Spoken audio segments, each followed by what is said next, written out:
From the city that never sleeps, it's Friday night. Brooklyn FC welcomes DC Power to town in search of staying unbeaten at home and keeping DC winless on the year. A lot of fans in attendance for this big matchup in Week 9 in the Super League, and the standings are really tight, especially at the top. Carolina still at the top with 12 points. DC Power winless in that 7th spot. Brooklyn FC in that 3rd spot. However, if they do get a win here tonight, they can jump into that number 1 spot.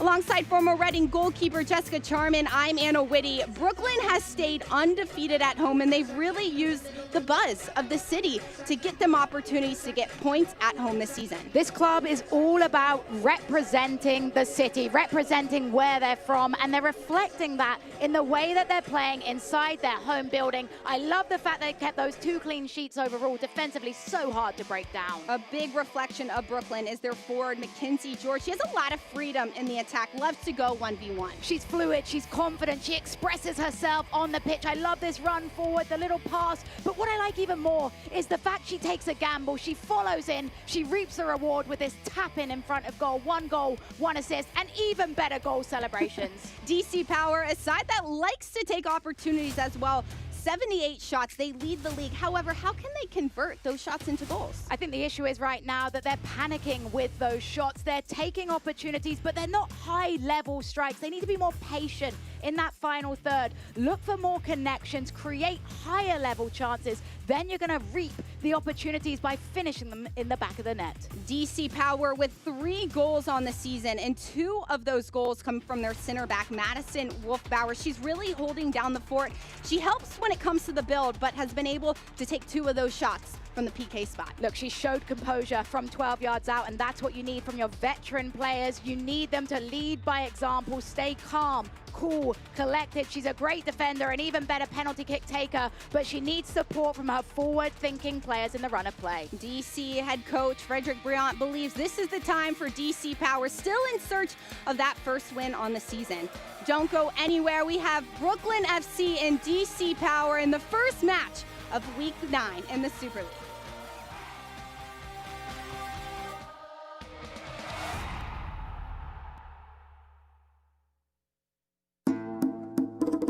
New flavors, the same traditions. Be the guest of honor. Add more flavor to your parties.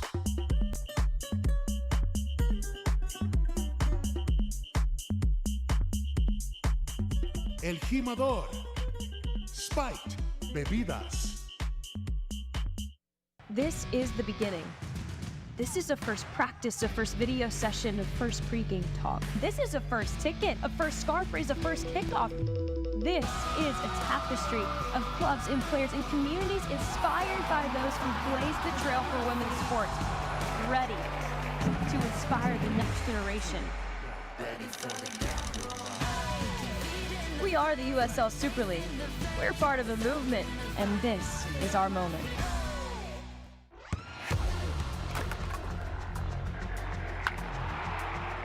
We all have goals. But let's be honest, most of us aren't going to be professional athletes. But if your goal is to finish your degree, we can help. Come to a university that puts your goals first.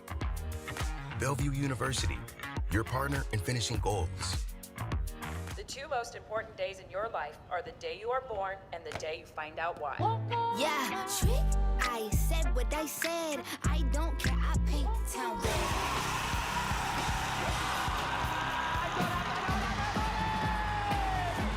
If you can survive this, it's going to make the whole story that much better. The bright horses are broken free from the fields.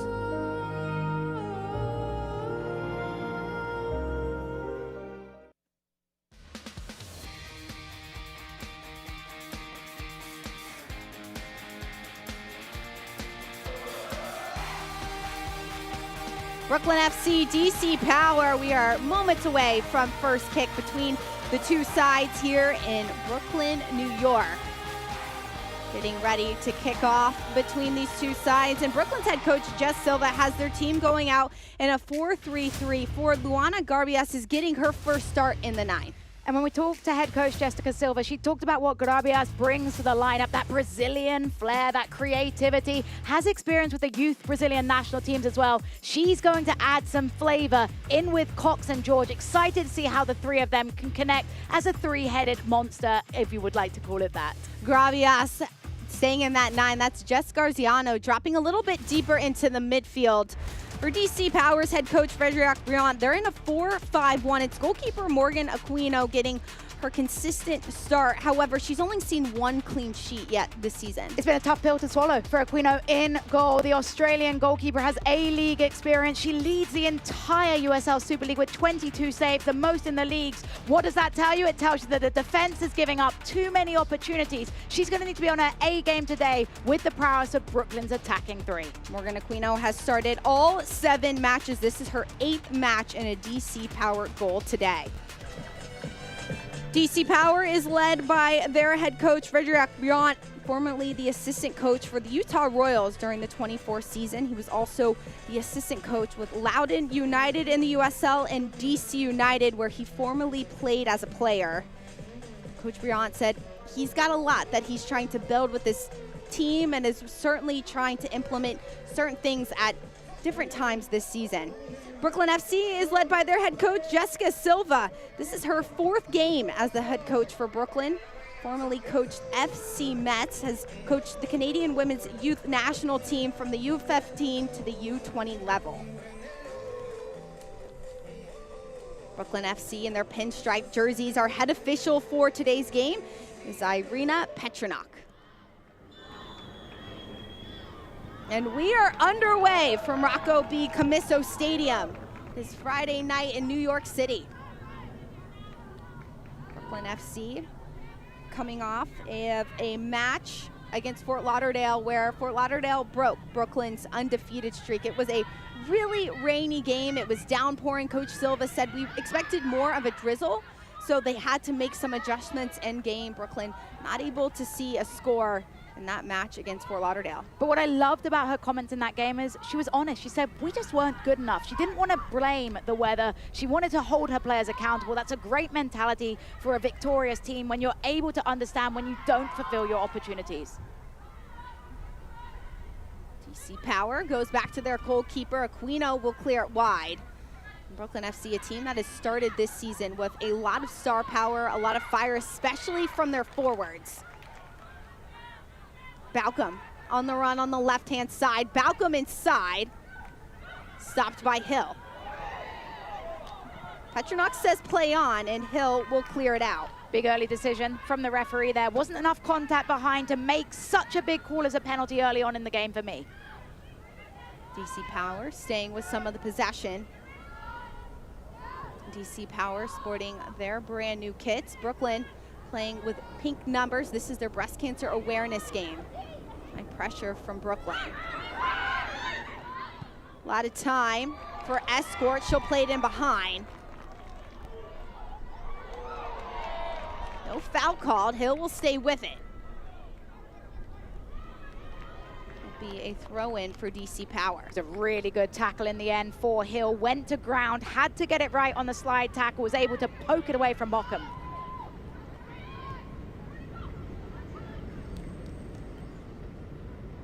Power just knocking it around. Out wide, it goes to Fredericks. Ball in the box. Off her line is Martinez.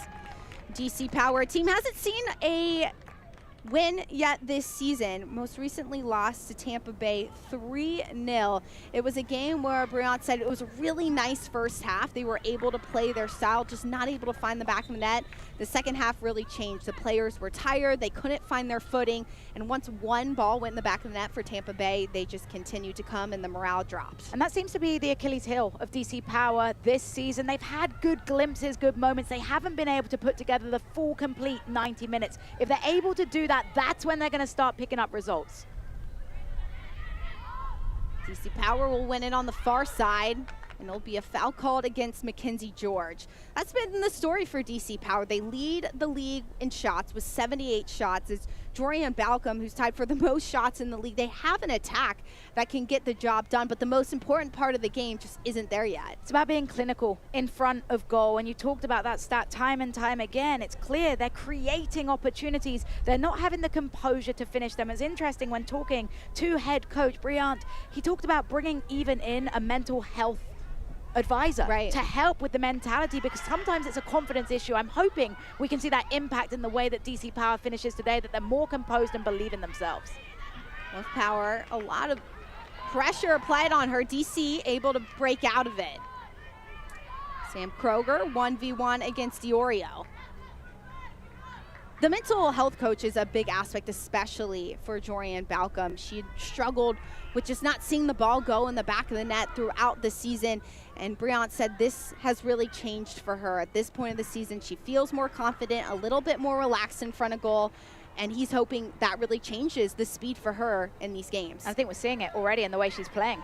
Turn inside, Abera gets a shot off, nothing to test Martinez in goal. Martinez so good in those moments. She's got the frame, you see her, she looks like a big frame in goal, but she's also very agile. That was a great clean technique with the scoop, and then the quick distribution to bowl it out and keep the ball with her Brooklyn side.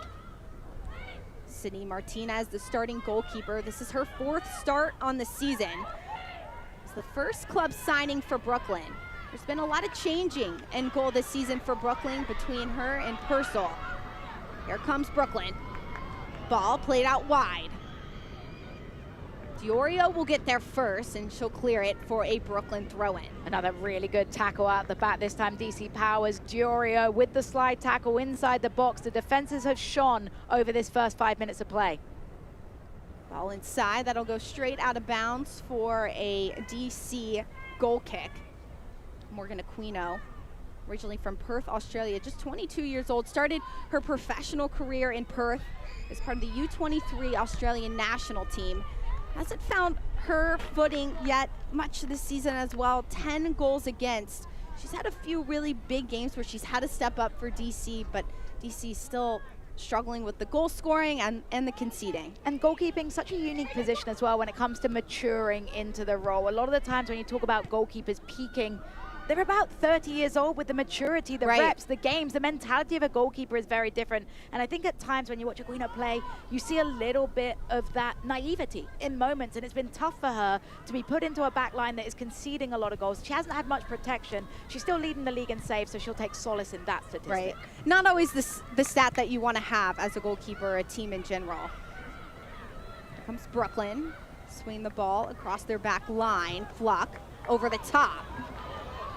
Runners on. Grabias. Nice technical ability. Stays in the box. No whistle blown, and Wolfbauer will clear it up. But that's the flair that head coach Jess Silva was talking about. Grabias bringing to the pitch. You saw that cheeky move to pull a little bit of space. Went down a little bit too easy in the box.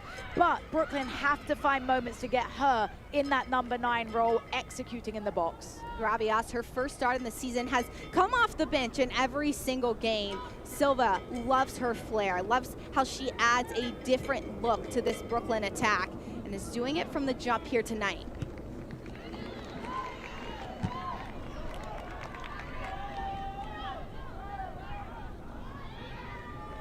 Fredericks pulls it up. Here's that last chance from DC, and it was Brooklyn, a really nice opportunity out wide. Let's take a look at that footwork though. Gorgeous confidence to round the defender. We get a look, all ball on the tackle. Grabias looking for the contact, wasn't able to find it. Patient defending from DC Power there, but we love that Latin flavor coming from Grabias.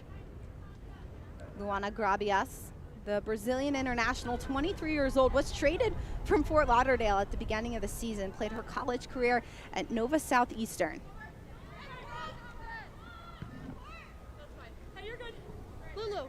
Ball goes back out of bounds. It will be another Brooklyn throw-in.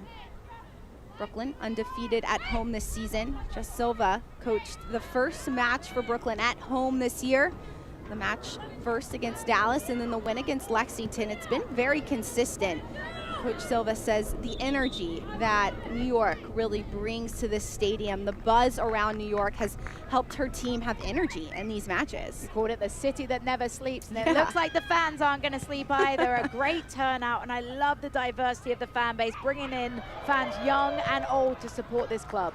Gravias will switch it, a runner out wide. Ball goes out of bounds, and it will be a corner kick for Brooklyn.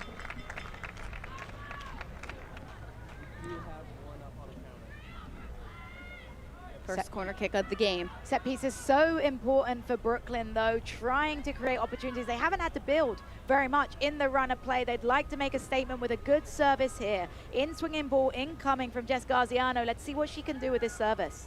Garziano with an in-swinger. Garziano in the area, pulled up out of the air, Aquino. Really good first touch for the goalkeeper there. You mentioned some of her confidence, how she's been struggling with conceding goals. When you get a good early touch like that, a really good read out the air, it does the world of good for your confidence in coming to claim further on in the match. Morgan Aquino has had some consistency in front of her as well. It's Claire Constant, and then it's Madison Wolfbauer, the two center backs to start for DC. There's been some changes to the formation on the back line for Brian. He said he's looking for something different, especially when they played against Spokane back-to-back in 1 week. How does that affect a goalkeeper? It affects you considerably because your personnel in front of you have different attributes, and you want time to build chemistry and understanding of the way that they play stylistically. It causes challenges. If you're used to a defender that's aggressive and then a different defender switches in that's a little bit more tentative, it affects your reading of the game.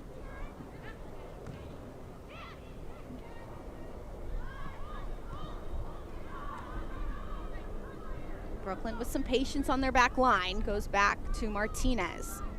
Patience is going to be the key word for Brooklyn, though. They can't get frustrated right now. They haven't created a shooting opportunity so far in this game. It's DC Power credited with the lone shot, and that shot was on target so far over the course of this first 10 minutes.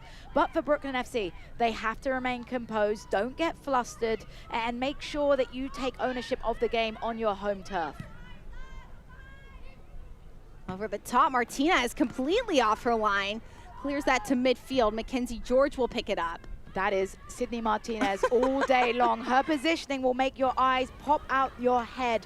But I think the Sydney Martinez story is so amazing. She is what USL Super League is about. She actually got a golden glove in the USL W League for Tormenta, a quality goalkeeper, a former USL W League champion. And that's what this league does. It gives you an opportunity to take it one step forward. Sydney Martinez has been prepared for a long time to make the jump to this next level. Martinez, the Puerto Rican national team starting goalkeeper, previously has played in Norway and in South Georgia with Tormenta in the USL W League.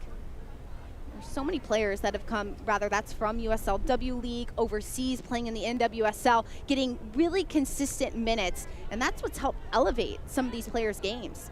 Because it's all about getting repetition. There's one thing playing for a team, sitting on the bench, going through the ever-revolving door of what team I'm playing on. Right. This is giving players a home. And as we know as human beings, when you have a home, when you feel confident in your workplace, you play the best. I think you see that in so many of these players. They are so happy with finding a home in USL Super League, and you're seeing it translate in the performance on the pitch.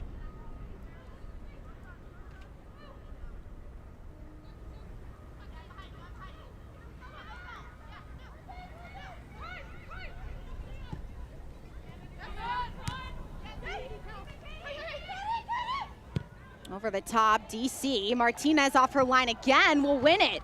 1v1 against Abera. You're seeing, though, DC Power very deliberate with these balls. They're trying to lure Martinez off of her line, and they're able to put her in an uncomfortable position where she's caught in no man's land. They may be able to capitalize on that positioning. It's a high-risk, high-reward technique from the goalkeeper. How do you capitalize on the moments where Martinez is out of the 18? You've got to lure her into getting a little bit too high and be able to find the pass, and then maybe a little cheeky chip over the top of her as we see our first yellow card of the game. Katie Duong shown the first yellow of the game. Here's that foul against Brooklyn. Gonna take a look here at the contact coming in. And it's just a clear jersey pull, and then the contact in from behind by Katie Duong. That'll see her in the referee's caution. Katie Duong, a really important piece in the double pivot for DC Power. Played 3 years at Stanford, was drafted to Portland in January.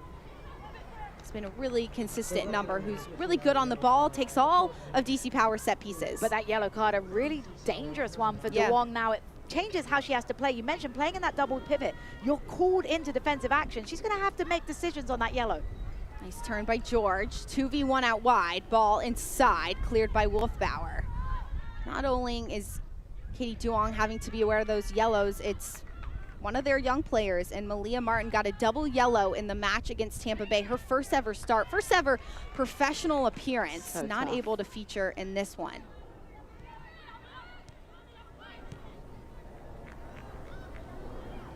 Ball goes back out wide. Scarpelli inside. Cox with the shot, deflected and cleared by Diorio. Great defensive positioning from DC Power, but love the quickness of that strike from Cox. Wasn't much pullback on it, but still able to generate so much power. DC Power's defense, though, stands strong with the big block away in front of goal. Brooklyn coming back down again. George out wide underneath. That one will be cleared by Duong. Brooklyn with a bout of opportunities here, especially from that right wide area. Mackenzie George getting Brooklyn involved. She's a player that needs to get on the ball more, though. When she has the ball, magic happens for Brooklyn, but it's very clear that DC Power are trying to force Brooklyn over to this left-hand side instead, trying to isolate George and not give her enough touches to have an impact in that attacking movement.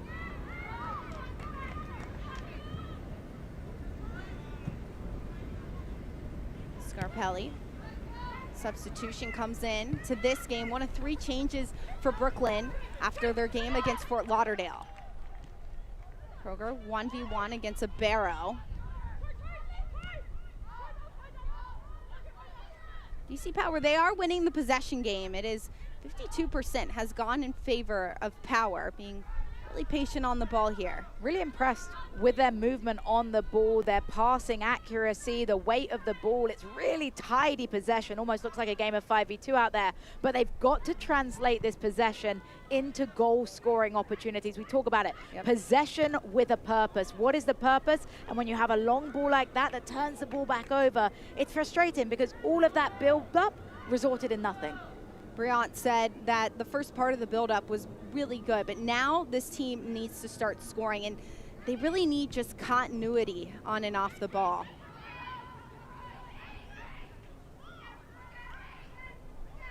Yango goes back to Diorio.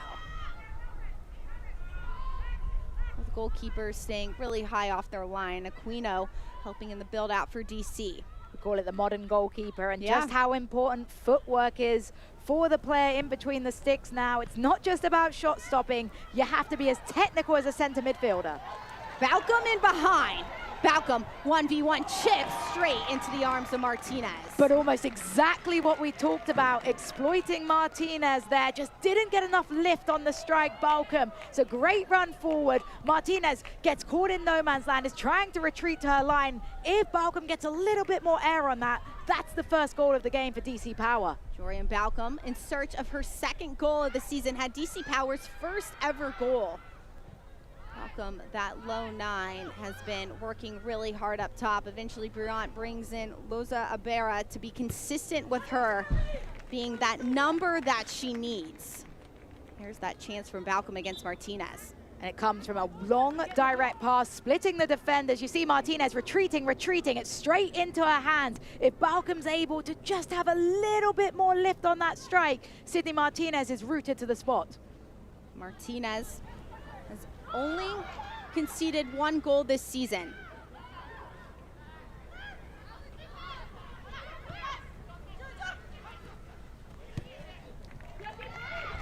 Sam Kroger doing the defensive work will win it for Brooklyn. Sam Kroger, that lone 6 for Brooklyn, really is the quarterback of the team. Coach Silva says whenever Kroger wants the team to move left, everybody will move left. If Kroger says jump very high, everybody on the team will say how high. She's just somebody that the team can really rely on and trust on because she's so intelligent. She's a conductor of the team, a leader on the pitch. And I think a lot of the times you don't have to be the most vocal leader in the world, but when you play with your heart, everybody around you wants to do what you're talking about and you lead by example. Kroger really reminds me of, as this ball gets over the top, cleared up by Pluck. Go all the way back to Hill. Kroger really reminds me of Patrick Mahomes in ways in Kansas City in the NFL. Kroger's so good on the ball. She's very smart and can help lead Brooklyn to wins. Consistency is key in that quarterback position too. You see Patrick Mahomes do it every single season in the NFL. You're forgetting I'm from England. Ah. But you guys love American football as well. We're growing on it. We're growing on it. Absolutely. Ball out wide. In the area, not able to take an extra touch is Fredericks. You got a favorite NFL team? I have to say the Carolina Panthers, and you should too. We're both rooted in Charlotte. Might be rooted in Charlotte, Jess, but I'm originally a Pittsburgh Steelers fan, so I got to go with that one. But I respect the Panthers thing. They're doing well. The USL Super League kicked off its inaugural Division I professional women's soccer league in August, featuring 8 teams located throughout the country. Watch all the Super League games and historic firsts, airing exclusively on NBC's Peacock network. Thanks so much for joining us tonight on Peacock. DC Power taking on Brooklyn. Brooklyn dropped their last match against Tampa Bay. We're on an undefeated streak until they lost to Fort Lauderdale, rather. All over the top, Fredericks in behind. Fredericks takes it in line, inside, cleared away by Kroger. Fredericks has been really dangerous on this right-hand side, pressing forward, good distribution. That was a great idea with the cross. She picked her head up. She noticed Charlie Escort on the edge of that 18-yard box, drove the ball there. In the end, it's good last-ditch defending by Brooklyn. But I've been really impressed over this first 20 minutes on how DC Power are taking the game to the opponent. Fredericks is that right outside back for DC Power here tonight. It's hard to believe that DC Power hasn't won a game yet this season, just based on their play of late. But honestly, hopefully this doesn't turn out to be the example of how their season has been. Right. A good start to the game, not making a score change, not getting that goal, and then heads dropping over halftime. They have to try and use this momentum that they're building to grab a goal, because that will then give them all the confidence and the second win to continue in the vein that they're playing right now. DC Power, a team that will have 4 home games after this one against Brooklyn, having the ability to go back, play at Audi Field, play in front of their fans. For Coach Briant, hopefully bring some continuity as well. We talk about home field advantage, not having to travel too much, getting a chance to be in your home, being with your family, going to training, not being on airplanes makes such a big difference. Home field advantage cannot be understated. And having 4 games on a trot at home, that is heaven to these players' ears, that they're going to get the chance to prepare and get more time on the training ground as well, which I think with Briant's style of play, they require more time on the training field. Coach Briant is a coach who's trying to build through this season. It is a very long season, about halfway through the fall schedule. We'll take a 2-month break before the spring schedule kicks off in February. You have to also think about the injuries that are going to happen, the players that get traded, the players that get brought in. At some points, you just have to be patient with the growth of a team. It's the first ever season, the first year of a club. Rome wasn't built in a day, as they say, and patience is important, but at the same time, fans want instant gratification. But where I think they'll take solace is, DC Power is playing very appealing soccer. It passes the eye test. Now they've got to get the results to match that aesthetic appeal.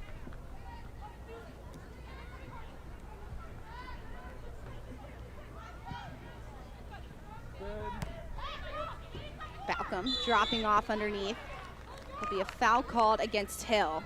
Select, the official match ball supplier of the USL Super League and many elite leagues throughout Europe. Visit us.select-sport.com for the latest Select products, specials, and more. Select, the player's choice. High pressure from Gravias. Will be cleared by Aquino.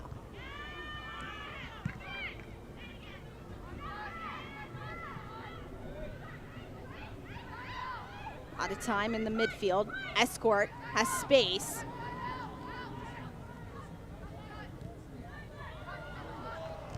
Able to connect. One back by Brooklyn. Garziano pitches it up top. Gravias stays on side.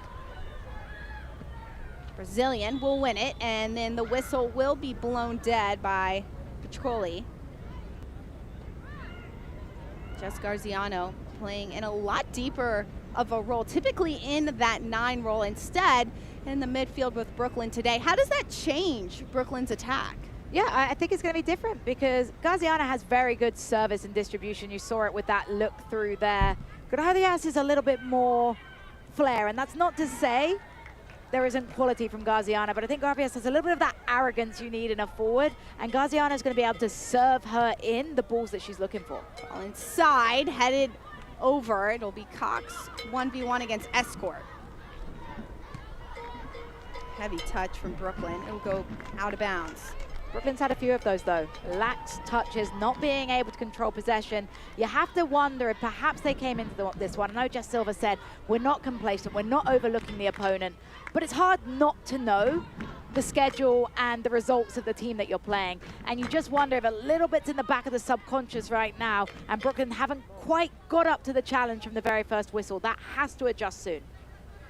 Brooklyn having a humbling experience against Fort Lauderdale, their first loss. Was Silva saying it just has to be so much better in every single area. To your point, you can't get complacent and have to use the home field advantage to your advantage. You throw in for Brooklyn. Petronach calling the play dead, having a conversation with DC. Claire Constant with a little bit of afters here. We'll get a look. She's spinning, she's disappointed that she lost possession, and then you see it here. The free kick is called for the foul, and then she gets up, and that shove unnecessary there. Surprised to see the referee, considering she got a clean look, didn't opt to give that as a card. A light touch back. Garziano will apply that pressure.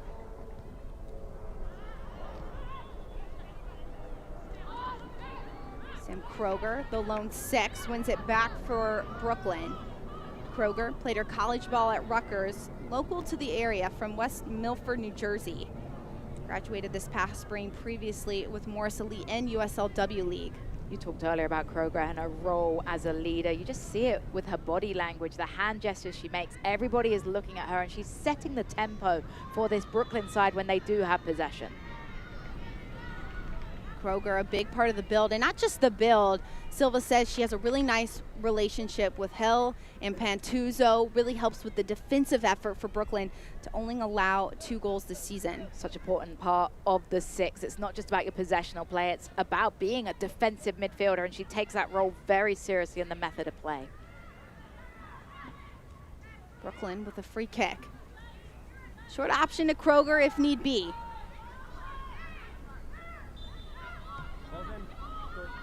Kroger in the area. Whether that goes out wide.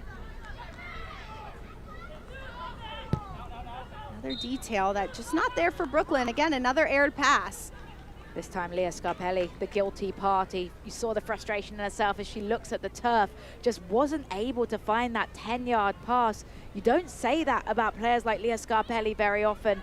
Sometimes it becomes infectious. When your entire team is having those errors, it starts to become part of your mentality. And I think right now, Brooklyn just needs one big moment, a big tackle, a shot on goal, something to lift everybody's confidence, because it feels like they're just feeling just a little bit out of sorts right now on the field.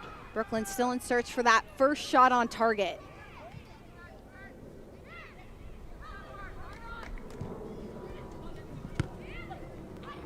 Scarpelli will flick it on. One in the midfield by Gravias. Defensive effort by DC Power. And you asked me how Gravias affects Garziano, but you can see at times they're switching positions. You see Garziano go high, sometimes Gravias drop in to try and get involved in the build-up. It's good to have that fluidity in a front 4 in a lot of ways, because it becomes more unpredictable for the back line. And I think you're going to see Gravias drop in at times because she's so eager to find herself on the ball that she wants to drop in to get involved in the build-up. Versatility is so key, especially in the Super League at these beginning moments. Both teams still trying to figure out their style, how they want to play with one another, still learning certain relationships. It is only the 6th match for Brooklyn and the 8th match for DC Power. Yeah, the chemistry, it takes time to build, and you can like each other off the pitch, you can spend time together, but understanding each other's traits, each other's skills, each other's tendencies on the field takes a long time. And it's one thing in other leagues where maybe 8 players are the core and you bring in 3 others. You got to remember, all 11 of these players are new to each other, coming in together and playing.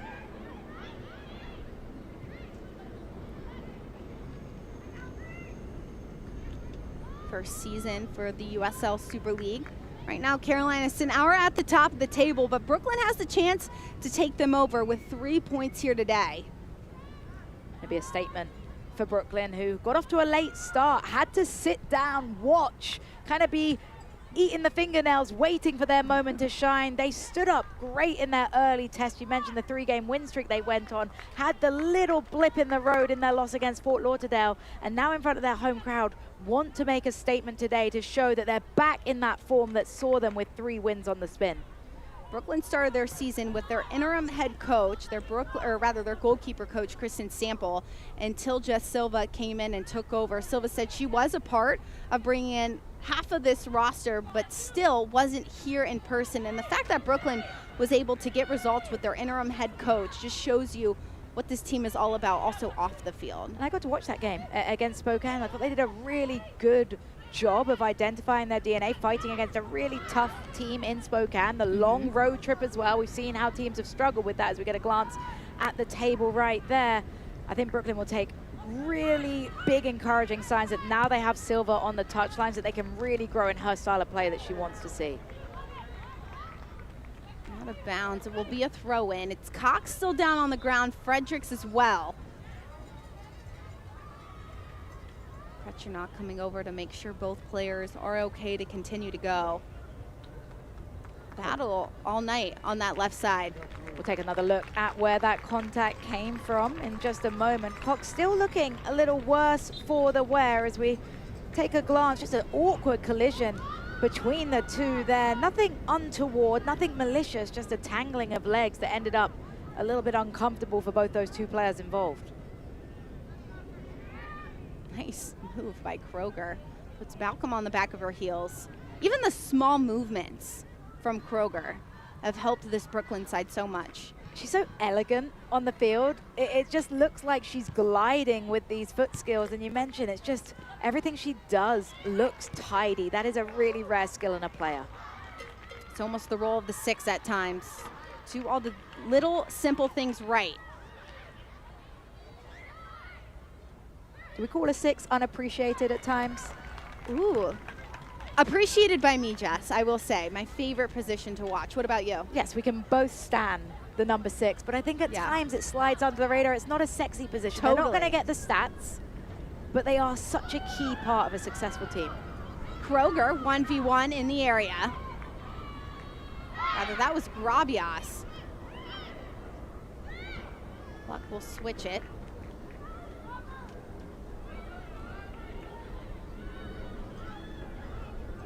Mackenzie George, the quick forward. Stopped in the corner. She'll stay with it on the touchline. Rather, the inline inside, blocked. Brooklyn will have a corner. I have no idea how Mackenzie George was able to find an angle to put in a cross here. So we get another look. She's marked by 2-3 defenders, and somehow she's able to find a space. Just watch it here as she cuts through one and then lays off the cross. The strike on a volley ended up being a really important block off of the back of Claire Constant. You see her hands tucked in, nothing to see there. Great positioning from the defender, turns her body, makes the big block, sets up an important set piece, and you just see Brooklyn right now crowding that 6-yard box, wanting to create havoc for the keeper. Little tussle going on in the area. Petronok coming over to make sure everybody's okay. And listen, what they're trying to do here is make Aquino struggle with coming for the possession. But now the referee's identified that there may be some tussling there.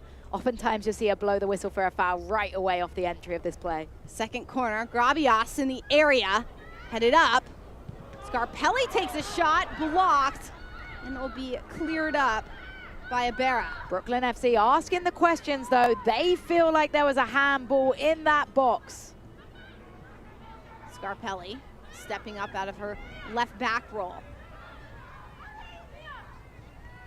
Ball will go off of Fredericks. That corner kick could have been really dangerous for Brooklyn. Let's see what's got them appealing though. So We get a block. The hand is in an awkward position. Did she have enough time to react? Was the proximity to the ball a little bit too close? We'll get another glance here. And you see it there, it's tucked in. The point of contact happens when her arms are tucked in. In the end, she ends up becoming outside her silhouette, but the actual contact of the ball on the arm, she's in a natural position. Good no call from the referee for me.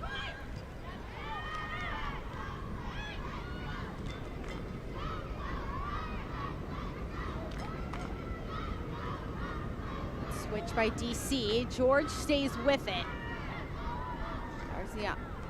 Garziano will pass it into the foot of DC. Ball moving a little bit faster here in the 34th minute of action.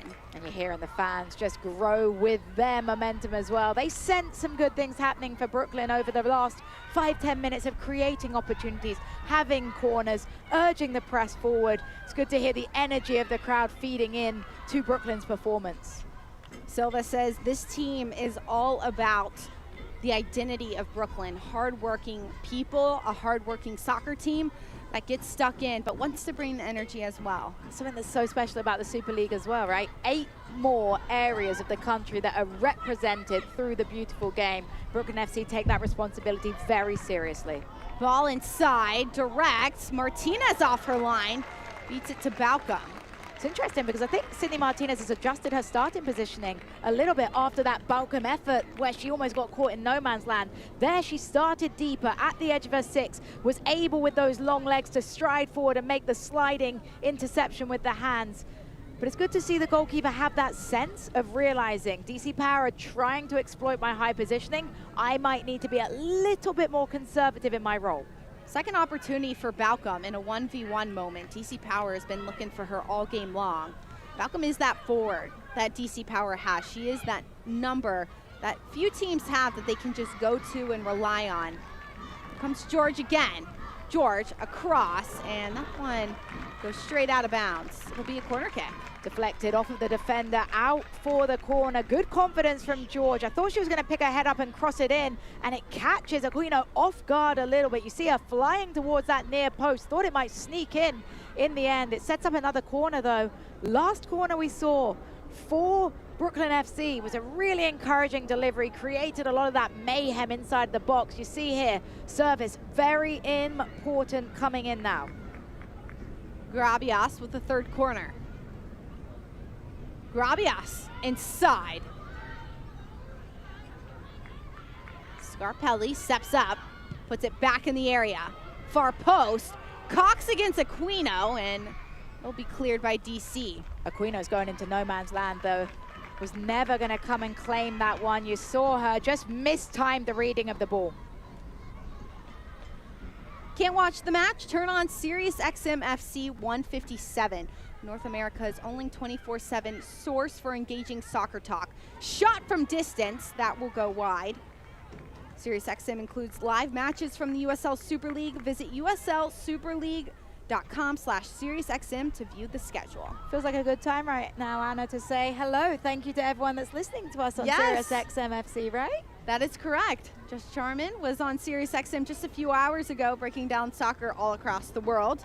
We hopped on talking about this matchup and everything that's happening in the Super League. So always a lot of soccer to talk about. And we're on right now on Sirius XM FC as well. That's correct. We love the beautiful game on the radio airwaves.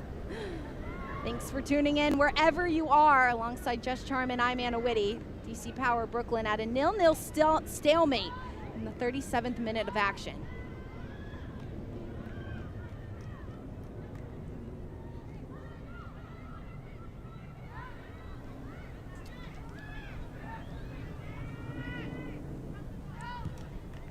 Switch by Brooklyn in behind, 1v1.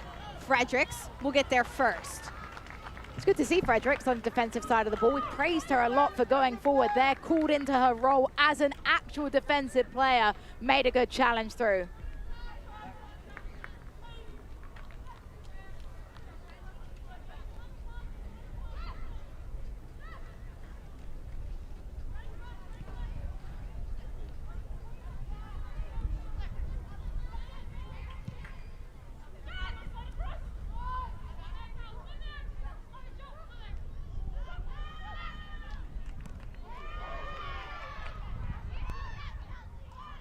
Ball goes back. DC will win it.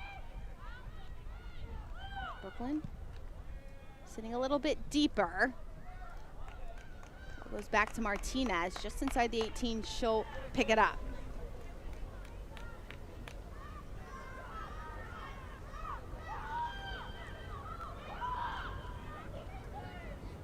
Good defensive shape from DC Power, something that coach has really been working on. Coach Briant said it's just the small aspects of the game, some of the small movements that we've had to change, especially in the Tampa Bay match.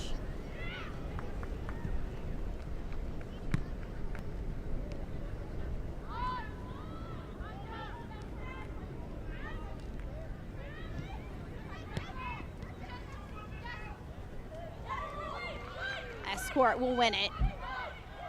Escort has some time. 3v3, Escort. She'll pull it back.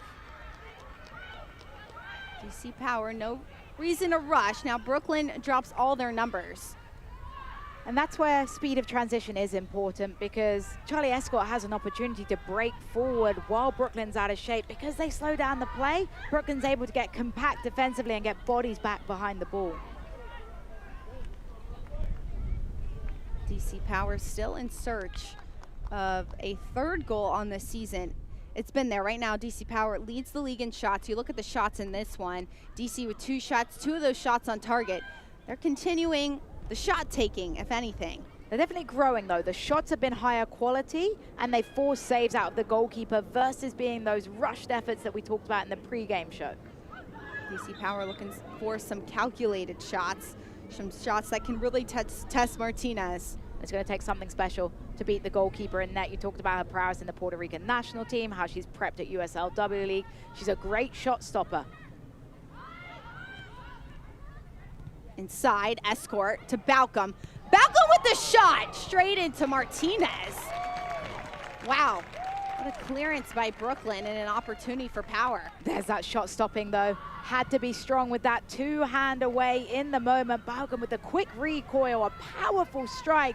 Martinez's footwork across the goal puts herself in the perfect position to make this save. Balcom still searching for that second goal. You can see where she wants to be as opportunistic as possible.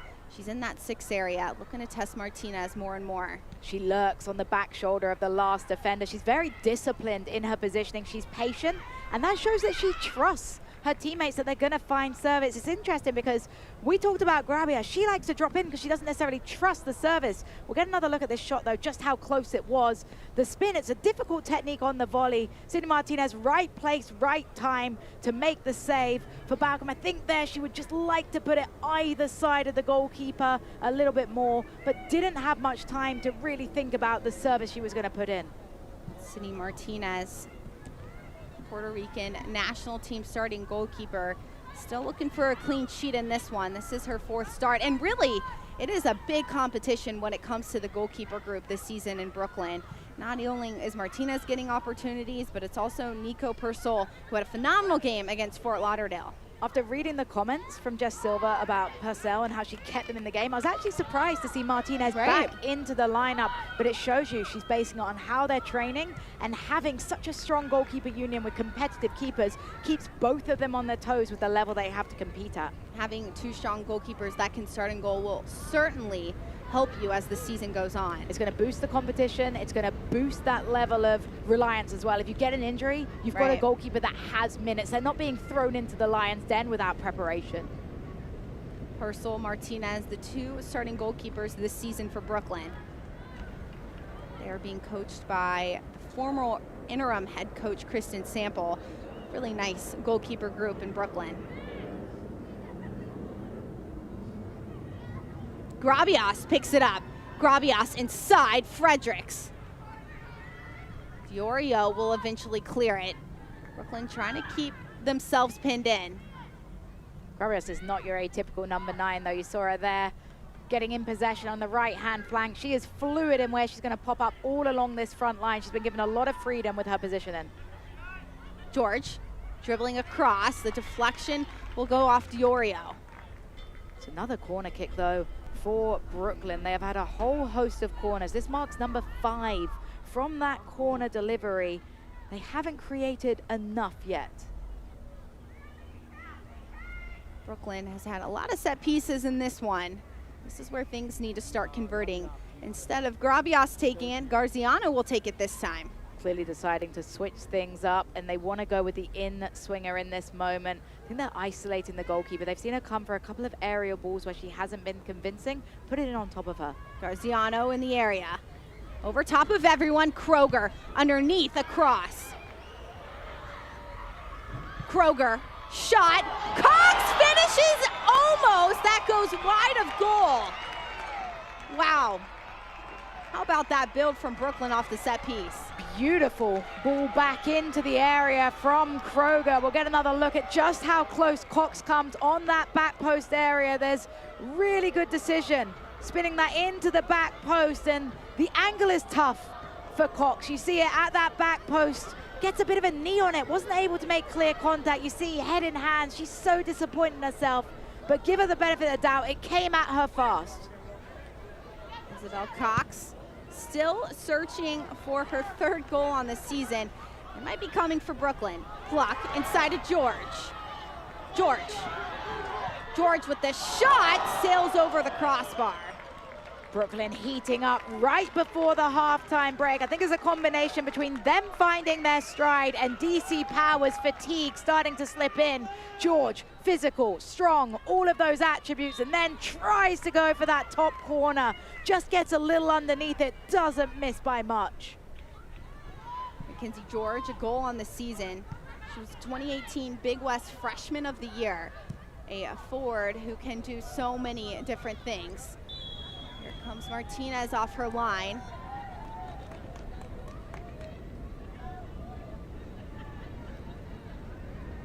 Balcom in an offside position. Will be a free kick for Brooklyn. No stoppage time here in the first half of action at Rocco B. Comiso Stadium. Both teams still in search of the first goal. Kelsey Hill will win it for the build out for Brooklyn. Cox gets a touch.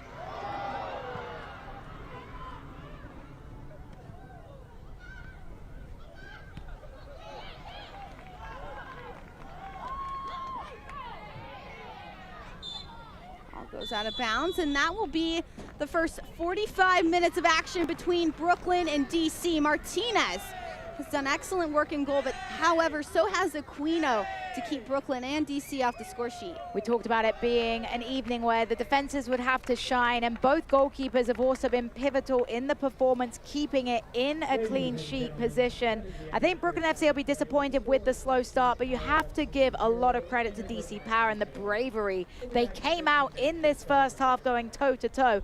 Brooklyn FC grew in the game though, Anna. I felt like they didn't want that halftime whistle to come because they were creating more towards the end, but it just wasn't enough and not quite clinical in front of goal from either side. DC Power and Brooklyn go into the half with opportunities from both sides. We are now joined by Brooklyn's midfielder, Sam Kroger. Sam, a lot of opportunities in the midfield for your side. How are you able to help facilitate those for your team? Yeah, I think it's just keeping the tempo and controlling what we can control and keeping the ball as much as possible, make the ball do the work. It felt like those last 10 minutes of the half, your team grew, you were creating more opportunities. What's the key to find more of that in the second 45? I think just keeping the momentum from the last 10 minutes and getting opportunities as much as possible, getting as much set pieces, and keeping the ball as much as possible because it's going to be a tough second half. Thank you so much. Thank you, Sam. Good luck in the second half. Thank you. Last 10 minutes have been really excellent for Brooklyn. Either side has found a goal, but both sides have found opportunities on frame. Gravias, her first start in a Super League season, has had opportunity after opportunity within the 18, but you have to give it up for both goalkeepers. Don't go anywhere. We have highlights right after this. It's Brooklyn FC 0, DC Power 0. This is the beginning. This is a first practice, a first video session, a first pregame talk. This is a first ticket, a first scarf raise, a first kickoff. This is a tapestry of clubs and players and communities inspired by those who blaze the trail for women's sports, ready to inspire the next generation. We are the USL Super League. We're part of a movement, and this is our moment. Hearts. No two beat the same. So we built a team of the best heart surgeons, pioneers of the most modern techniques, who always find the one approach that's best for you. But while each surgery is unique, the outcome is the same: the highest success rates. NYU Langone Health. New flavors. The same traditions. Be the guest of honor. Add more flavor to your parties.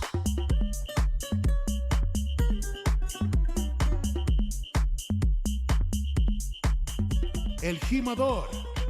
Spiked bebidas. This is the beginning. This is a first practice, a first video session, a first pregame talk. This is a first ticket, a first scarf raise, a first kickoff. This is a tapestry of clubs and players and communities inspired by those who blaze the trail for women's sports, ready to inspire the next generation. We are the USL Super League. We're part of a movement, and this is our moment.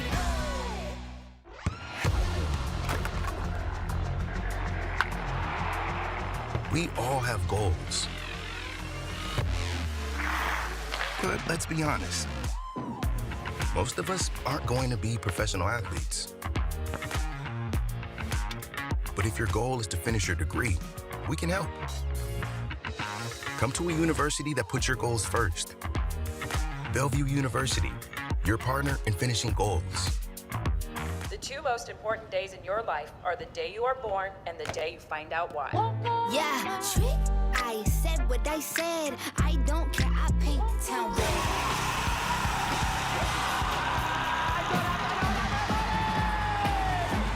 If you can survive this, it's going to make the whole story that much better. The bright horses are broken free from the fields.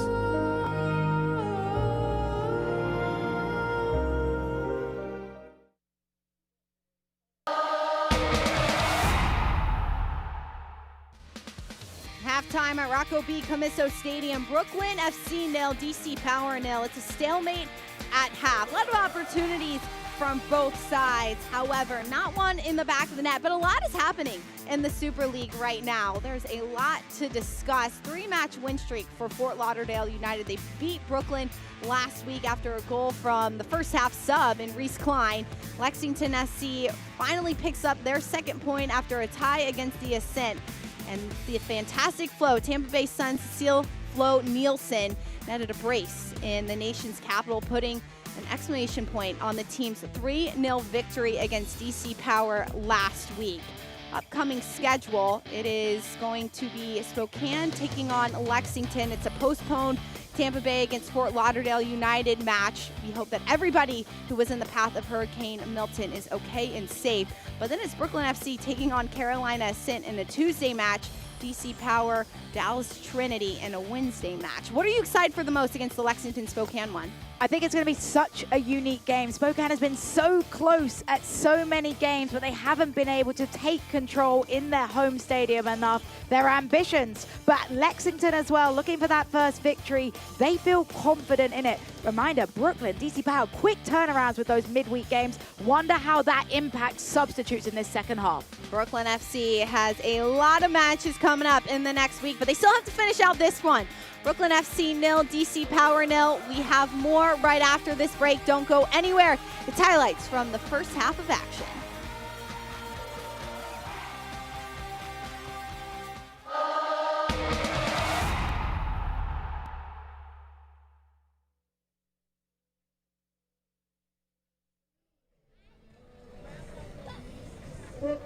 FC's official physical therapy provider is Body Hack. Visit Body Hack's two convenient locations in Long Island City and Greenpoint for any and all of your physical therapy needs. Body Hack was founded by Dr. Carlos Zuria to provide real solutions to high-performance athletes in the heart. No goals in this one between Brooklyn FC and DC Power. However, a lot of opportunities from both sides. It is a 0-0 stalemate in the city that never sleeps. Glad to have you awake here with us on a Friday night. It all started with DC Power having some opportunities, a quick touch in behind for Jorian Balcom. DC Power got off to an incredible start. Balcom almost catching Sydney Martinez in no man's land. Wasn't able to get enough height on this chip over the goalkeeper. Ended up being a fairly simple save for Martinez in goal. A little later on in the half, it was still DC Power connecting. Escort finding Balcom again. Balcom with the quick snap finish. Martinez equal to it with a really good reaction save. The Puerto Rican goalkeeper showing all of her experience. Finally, Brooklyn FC with a little bit of forward momentum. This ball in, really good at the back post. Cox head in hands, wonders, how did I miss it? Just didn't get a clean enough contact on it. And it was Brooklyn FC getting closer and closer by the minute. That beautiful pass in to Mackenzie George. George spinning that shot in, missed by a fingernail. Not bad from Brooklyn FC. They didn't want that halftime whistle to come. Mackenzie George has been all over that right flank for Brooklyn, looking for opportunity. So opportunities to come from either side. Brooklyn FC 0, DC Power 0. Plenty of action in the next 45 minutes. Make sure you stay with us here on Peacock.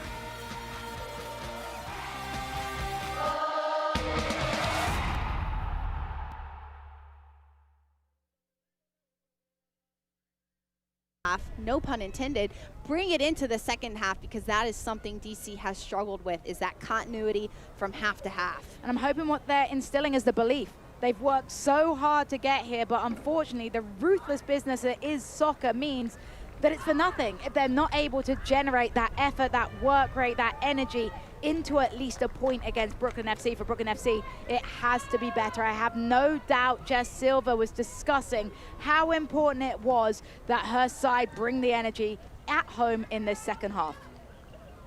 Brooklyn FC wearing their pink numbers, pink names on the back of their jerseys for Breast Cancer Awareness Month game. We are back underway from Rocco B. Camiso Stadium. Bagley picks it up in the midfield, quickly gets it to Balcom. Bagley, not a name we said much in the first half. As Balcom looks to stay with it in the 18.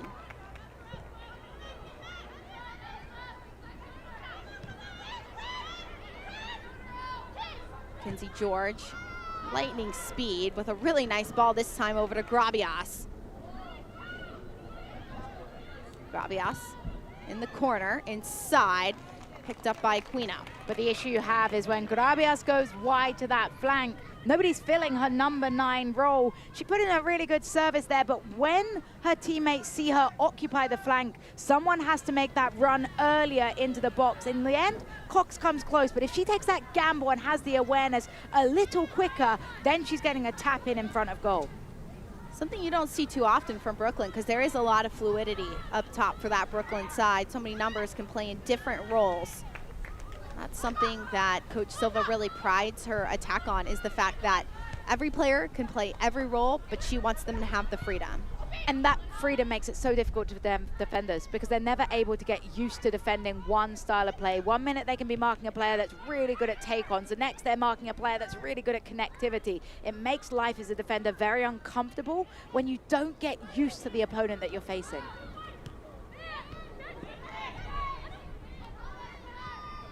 George in the midfield, doing the defensive effort here to start. Ball in behind, Grabias. The Brazilian gets knocked over by Wolfbauer, no whistle. We'll call it strong in the challenge. We'll call it strong in the challenge for Wolfbauer there. I'd say shoulder to shoulder, but it was definitely on that borderline. Don't think the referee wanted to make a decision in that moment. We talk about the timing of fouls. Sometimes early on in a half, referees don't want to have to make a big call. I think it was just about mutual contact. It was a shoulder-to-shoulder contact, certainly. Grabias looking to get in behind. see it here. Leaning in, bit of a hip check, maybe, but I don't think it's enough contact. I think Gravias probably goes down to ground a little too easy, which doesn't endear herself with the referee for a favorable call. I'm in favor of Petronak's no call on that one. Good defensive effort by Madison Wolfbauer. Madison Wolfbauer had 2 PK goals against Spokane earlier this month. She is a player who gets the job done defensively. Balcom drew the fouls and then handed them over to Wolfbauer to take the shot. Just shows you the confidence this team has in her to finish. Wolfbauer's penalty's so good, both in different directions. It just shows she's confident with striking the ball from 12 yards out. It's funny, a lot of the time defenders do make the best penalty kick takers because they have that power in the strike. And I like that we highlighted her offensive prowess in the open with those penalties, and then she's able to display what she can do in her natural position as a defender there. Madison Wolfbauer, the starting center back all season long. This is her 6th start. This ball inside. Bounces in front of George. She'll stay with it. George underneath to Pluck. Wolfbauer stepping up. A little too heavy of a touch. Will be a goal kick. DC Power, though, aren't as quick to respond on the defensive side of the ball in these first couple of moments. You saw Pluck given too much time on the edge of the 18. In the first half of play, DC Power weren't giving Brooklyn FC a moment to breathe. Anytime they had possession on the edge of the 18, immediately a DC Power defender would step to the ball. Here, a little less eager to do so, which is allowing Brooklyn FC a little bit more time to pick their spots to go forwards.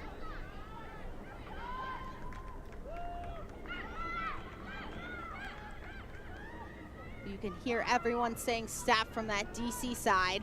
Some high pressure on Brooklyn's back line.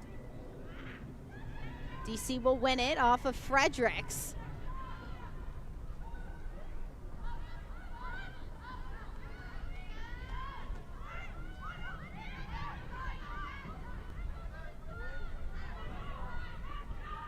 Wolfbauer, or rather DC, looking to continue to keep that possession. Some good movement on the right side. I was honestly surprised to see the statistics that Brooklyn are able to change the turn and dominate the possession by just a margin, because these phases of play when DC Power is so composed with the ball, connecting the passes, quick movement is so impressive. Bauer high off her line, but still keeps DC Power connected. It's a risk when she steps up into that midfield area coming from the center back, but what's good is her understanding of her teammates. You see another player slides into that center back role so she doesn't leave herself too exposed, and as long as she keeps possession, then there's no issue with her moving out of that CB role. Madison Wolfbauer, previously with Houston after signing a national team replacement deal back in July, played on the North Carolina Courage TST team this summer as well. She was a top scorer in that, wasn't she? She won the Golden Boot. She was. I mean, that's why you trust Wolfbauer at the PK spot, right? I mean, TST is tournament, another animal. Let's be honest here. That is another animal. I can imagine her smashing in balls from the other end of the pitch. It's an incredible tournament, but to get golden goal is incredible. A fun tournament in Cary, North Carolina this past summer. North Carolina Courage had a team in it. Wolfbauer participated.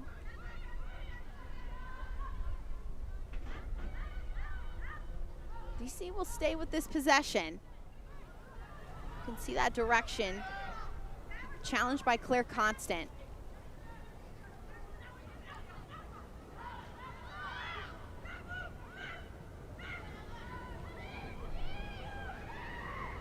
Wolfbauer looking to build out. Instead, we'll go a little bit more direct.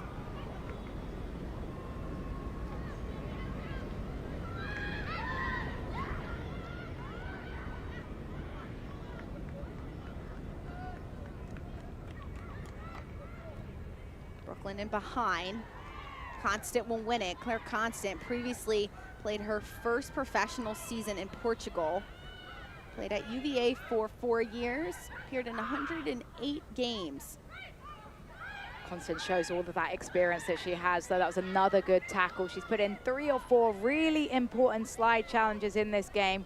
She's leading out the back. She's being physical, which is really important about against Brooklyn FC. When you're playing away, you need to be physically strong and show the opponent that just because you're not playing at home doesn't mean you're not going to be in for a duel. Claire Constant. When you play a center back role, a last name like Constant, I don't know if you could ask for a better last name. It's perfect, isn't it? It's so perfect for the role. One by Brooklyn. Goes a little bit more direct into Grabias. Nice step by Constant. Whether that's Yango. Martinez, extremely high off her line.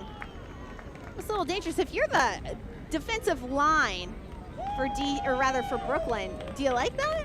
It's unorthodox, I'll tell you that, but it's clearly part of the plan in the build-up for Brooklyn. They know how she is. They know her style of play. They're choosing to play her because of that.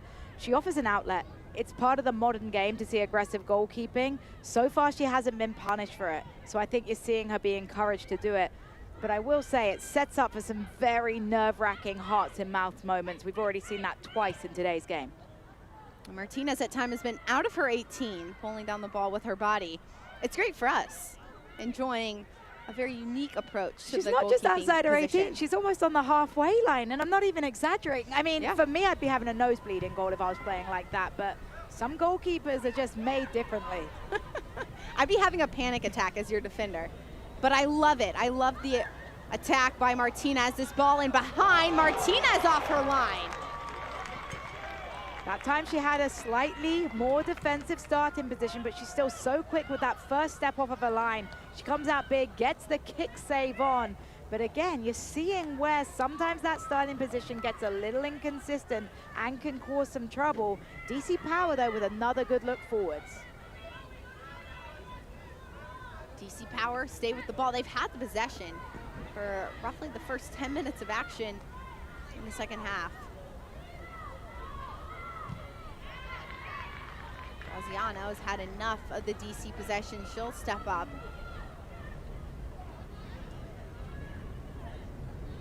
Every Wednesday, listen to USL Super League Game Week, a deep dive into all things Super League with hosts myself and Marion Crowder. Follow along all season on the SiriusXM app. Such a fun show. We get to break down the action, preview the upcoming action, talk with different coaches, players, learn a lot of the players' backstories. So if you want to get to know a lot of the players in this league, make sure to tune in every week. And it gets my certified stamp of approval. It made very good listenership on the flight from Atlanta down to Miami. So very impressed. Thank you, Jess. I appreciate that. And I'm not just saying that because I'm sat next to you. You can say it. You don't have to lie if it's true. One high by Pluck.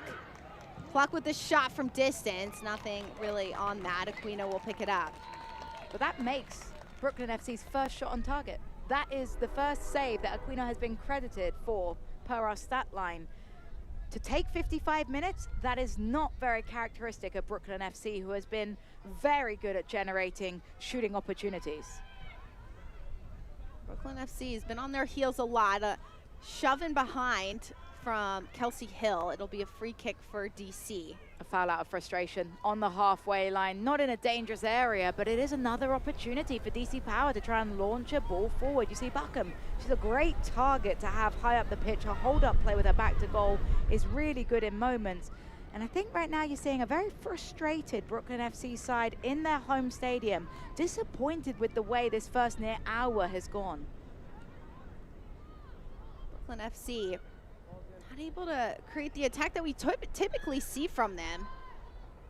Brooklyn coming off of that loss to Fort Lauderdale. It was a torrential downpour. Certainly affected aspects of the game, but Brooklyn kind of building off of that game right now. Feels like it's become a little bit of a slump. Yeah. And Jess Silver will want to eradicate that slump quickly, but one poor performance rolls into a second poor performance, and with Brooklyn getting off to such a great start to their inaugural campaign, they need to dust off the cobwebs and start performing. DC Power has Brooklyn pinned in. Diorio will swing it back. Some good ball movement again from DC Power, especially in their midfield, this time broken up by Cox.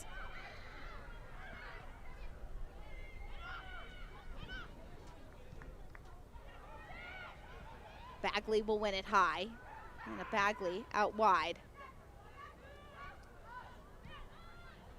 What can Brooklyn do differently to gain some of this possession control again. Yeah, it's tough. I think they need to implement a slightly higher press. I think they're giving DC Power too many touches on the ball, maybe a little foul here or there to disrupt the rhythm that DC Power is building. And then when they get the ball in the final third, they just have to be a little bit more composed. I'm wondering if you're seeing a little bit of lack of chemistry. You mentioned Gabriel's getting her first start of the game. It doesn't feel like she's quite got golden chemistry yet with her other wingers, and it hasn't led to as much connectivity between the trio. Gravias does bring that different style, more of a Brazilian style, takes maybe more touches than the teammates around her. And you see that, this is Gravias' first start. It's a little bit of an individualistic flair, and that's not necessarily a bad thing. You love players that are able to express themselves, that are comfortable taking touches, going 1v1 with players. But in this style of play with Brooklyn FC, where they like to interchange a little bit more, she's going to have to learn to adjust. DC with an opportunity. Great defensive effort by Pantuso in an offside position anyway. Isabera. Yeah, just looked like Ibarra went a little bit too early. You saw the daylight between the defender and herself as she made the run. Didn't need to do that. Got to check both shoulders because the ball coming through from Escort was a well-timed ball. You just got to be a bit more disciplined with holding your run. Over the top, Mackenzie George wide open on the right flank. Former SEC standout gets that ball inside. Nothing that can test the goalkeeper. I like that play from Aquinas though, because it's good soccer IQ from the goalkeeper. It deflects off of a defender. If she doesn't come to grab this, it's out for a corner. She doesn't want to have to defend another Brooklyn FC corner, so instead she's agile, quick to her front post to smother. Set pieces can be crucial for Brooklyn. 4 corners to start this game for Brooklyn FC. Ball played back inside. 1v1. Diorio trying to hold off George. This is poor communication in the back line. That looked like a nervous goalkeeper to me. You mentioned the defender shielding it back to Aquinas. I will say there was a goalkeeper. That's got to be the goalkeeper's call.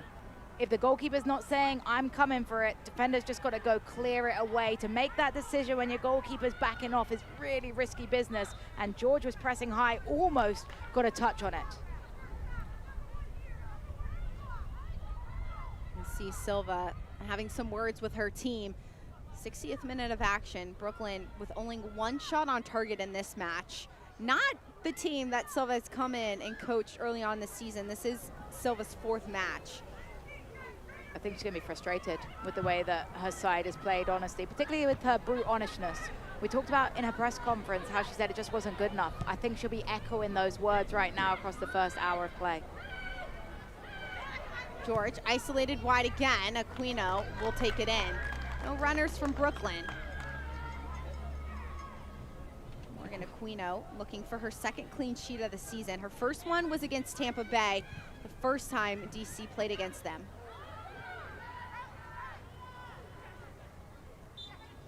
Foul called against Brooklyn. Brooklyn FC in a position where this game is extremely crucial. It's Friday. Brooklyn will have to turn around and play against Carolina in a makeup match on Tuesday, then travel to Carolina on Saturday before they travel home for a Wednesday game against Tampa Bay. Coach Silva said most of the days are just match day -1 or match day -2, no training. Yeah, it's near impossible because you've got to rest your body. There's going to be film, there's going to be recovery, but not very much time to tinker with things. And that's why momentum and good performances are so important, because when you've got that quick succession, you want to go in it with your head held high. Brooklyn looking for one here. Fox, crafty forward in the area, takes the shot. Gravias picks it up. Gravias goes down. Petronox says play on. I'm thinking Gravias is getting a bit of a reputation right now with the referee, if I'm completely honest. Unfortunately, you see it all the time. We're going to get another look to see if there was any contact. When players go down a little bit too easily, referees start to be aware of things. Looked like there was a toe poke away on the ball by Constant. We'll see here. Does she get contact on the ball? That angle is inconclusive, I would say, but unfortunately, when you have a reputation, those things start to play into the referee's mind. It's not fair on Gravias. I don't think she's been diving. I just think she's been going down a little bit too easy. Ball goes off Diorio. Will be another corner for Brooklyn. counting those corners now, 5 corners for Brooklyn. These are great opportunistic set pieces. They are if they can get the right service in. And I think bar one, the service hasn't been of the quality that really forces DC Power into defensive decisions. We've talked about Morgan Aquino, and I think she's had a pretty good game in goal between the sticks, the Australian. But we've also seen that she's quite tentative with coming for the balls. Make her have a challenge here. Garziano opts for the short corner. Underneath to Kroger. Kroger with the shot. I'll go wide of near post. What a look from the midfielder. We heard Kroger at halftime tell us that they needed momentum. They needed more goal-scoring opportunities. They needed to take shots. Well, she said, I'm going to do it from that 6th position. This is a really good shot coming in. We'll see how this phase of play all begins here as substitutes are also getting ready to come into play. Substitution made for Brooklyn. It will be Dana Sheriff on for Luana Gravias.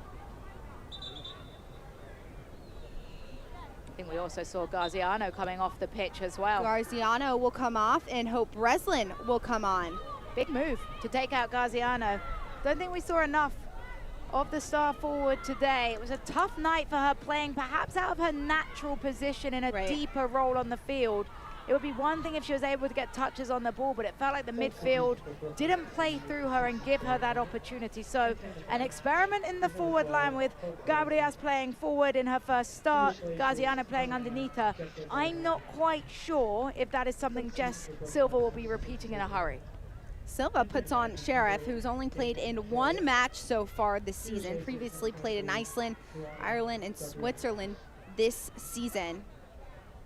Hope Breslin has been asked to play in a much deeper role than you've seen her play in Angel City. In college with Illinois, she played as a forward, had 18 goals during that period in the Big Ten. And it can be tough when you're pinned back in a deeper position when you want to go forward. What it helps with is you've got deeper players that are interested in getting in the attacking areas of the pitch. It means you can get bodies forward, but what you might sacrifice is that natural defending mentality that you get from growing up as a defender. You've been a defender, you know what it's like. It's just a different DNA when you grow up playing as a defender. That's why both sides really looking for utility pieces, especially this early on in this season. Great turn by Wolfbauer. She can play out wide.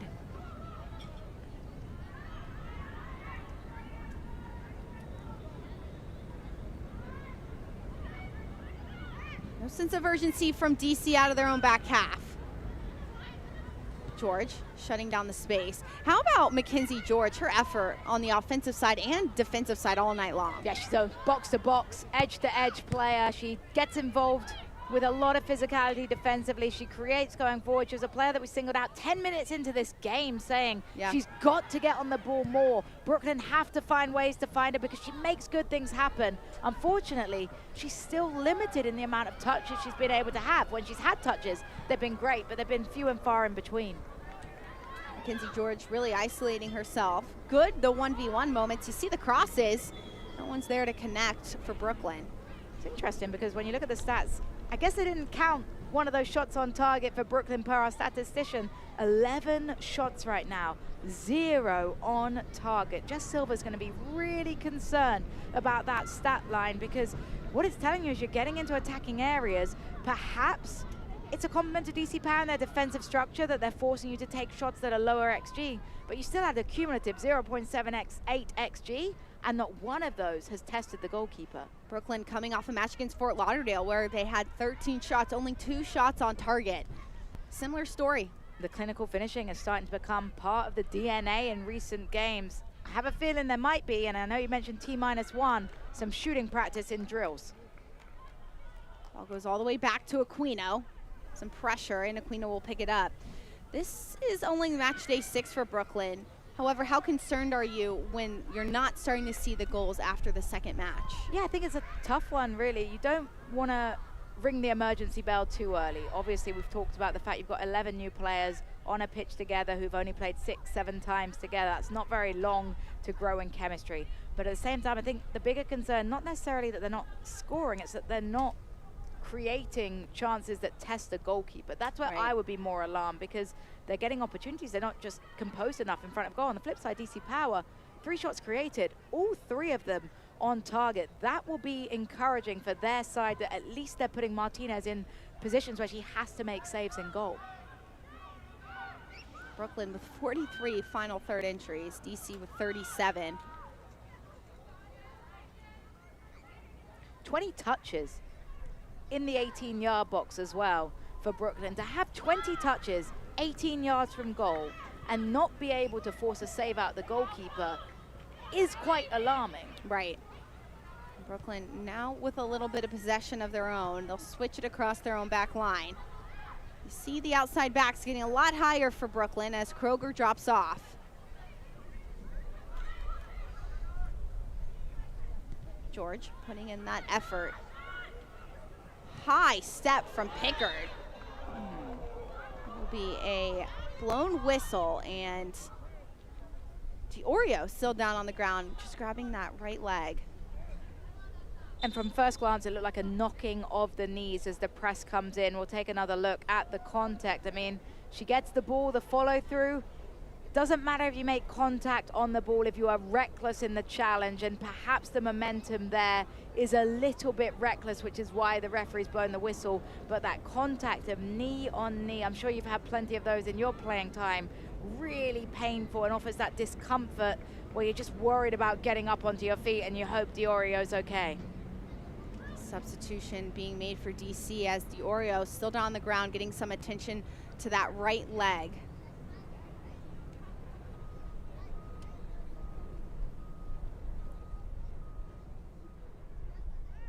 Substitution being prepared on the sideline. Diorio has put in a really nice effort this game for DC out wide, but now you can see Silva. She's talking to the forwards of her Brooklyn side. What's that conversation have to be for Brooklyn? It depends on how the players are in terms of their coachability, but if you're a player that is motivated by a stern coach, I think Jess Silva has to be a little bit stern here with her players and hold them accountable. Their high level, their quality, we've seen it in many of their games where they have been really good connecting. I think she's telling them, you've got to pick your head up, you've got to look for better opportunities, and when you are through on goal, don't go for the perfect, glorious finish. Keep it simple. Just find the target. You never know what might happen, but as of yet, you haven't asked enough questions out of Morgan Aquino. Sometimes the simplicity of the game is just enough to get the win. As a substitution is standing on the sideline, it's Katrina Gilio waiting to take the field. She'll take off Charlie Escort. And Gilio has international experience with the Philippines, 24 caps, 4 goals in that time. So you're bringing in a player that's played on the international stage, replacing a player that's played on the international stage, of course, Charlie Escort, the Welsh international. Gilio has started in 5 games so far this season. It's been her last 3 years in Sweden, where she had 12 goals in 61 appearances. DC Power making some substitutions, trying to turn the tide here in the final 20 minutes.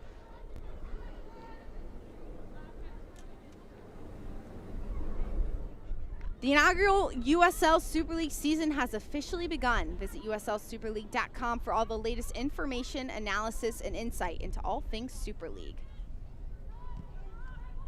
USL Super League on match day 9, lots to break down. We've seen position changes, we've seen coaches come in, change up different style of play. Silva really helping this Brooklyn side right now, and a little bit of a slump in this one.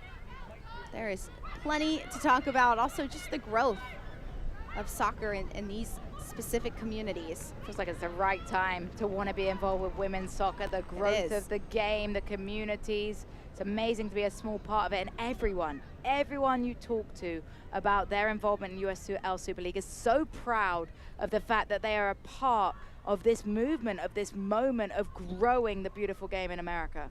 Brooklyn's captain, Sam Rosette, who's originally from the Bronx, said a lot of these players coming in are new to the city. She was able to help the team get acclimated and really just show them around this massive metropolitan city, and to have women's soccer here is so unique. And there's some really good content on Brooklyn FC's social media page where Sam Rosette's doing the this or that of New York. It's really cool, and I love the way we're seeing communities express themselves through the social media, through the representation, through the jerseys. I mean, there's so many things to love about USL Super League and what they're doing for communities across the United States of America.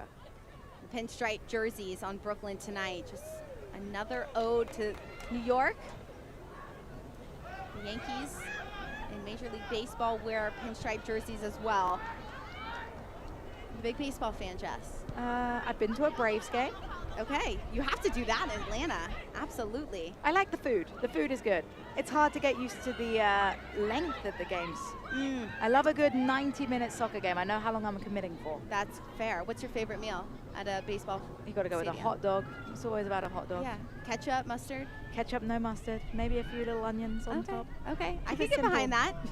I'll cheer that one on. What about ice cream in a baseball cap? Oh, I love the Dippin' Dots, the little Dippin' Dots in the cap. Yes. You had me. You know I'm a sweet lover. I'll pay a lot of money for that. And then you just have the cup, the little baseball hat just in your little storage. Every time I open my cupboard, I'm like, what am I going to use it for? A great souvenir.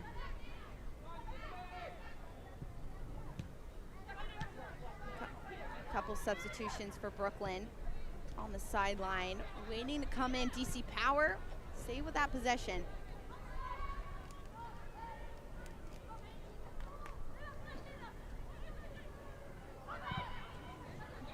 Clear up the midfield. Aquino, a great ball. DC not able to stay with it. Duong gets it wide. Bagley.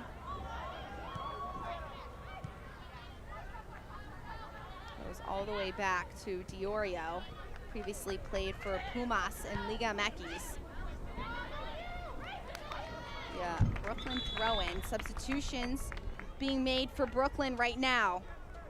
Sam Rosette will come on, and she will take off Mackenzie George. It will also be Carolyn Presley. She will come on and will take off Isabel Cox, two really powerful forwards. Got to shout out Presley, though, for embracing the theme completely. The pink hair for Breast Cancer Awareness Game, beautifully matching her jersey there. Don't think we'll have any issues identifying her on the field somehow. Absolutely not. But when you look at the subs coming in, you've got experience. You talk about Rosette, her connection to this community, what a good quality player she is. I've been impressed with her engine in the games I've watched as well. She's comfortable getting forward and back.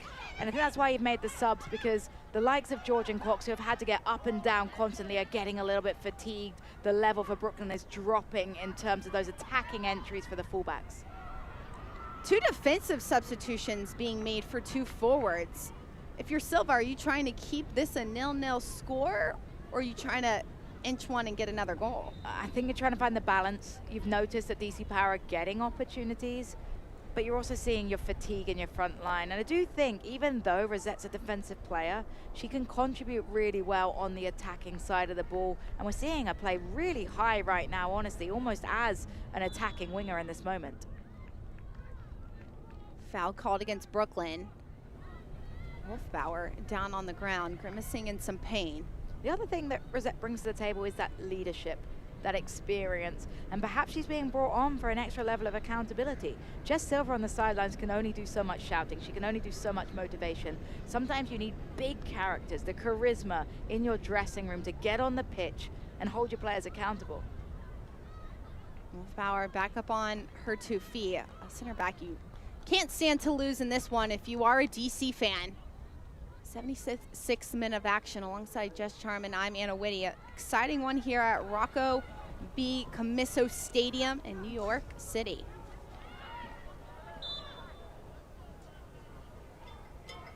Free kick taken by Hope Breslin. Breslin in the area, headed away by Bagley. Free kick coming out, foul against Brooklyn. And not only is Brooklyn getting the corner kick set pieces, however, they're also getting those set pieces from afar. They're getting lots of opportunities to serve the ball into the box, but so far, the service hasn't really created too many problems for DC Power. It's a credit to the way they've defended, but it's also, you need to see more ability to change from Brooklyn. I don't think they've been flexible enough to facing the adversity in the game.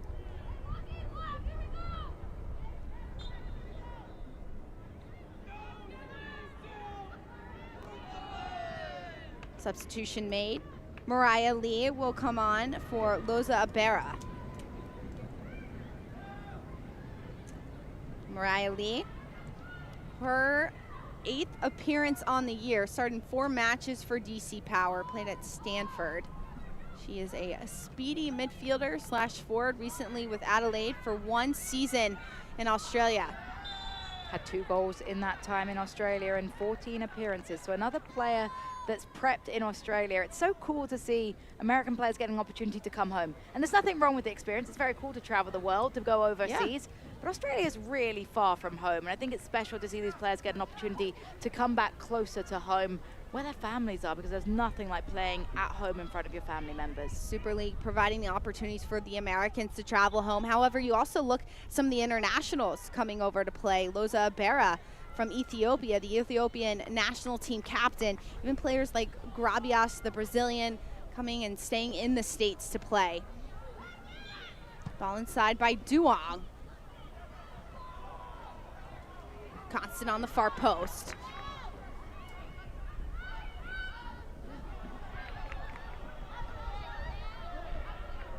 Constant. Not able to read that play by Wolfbauer.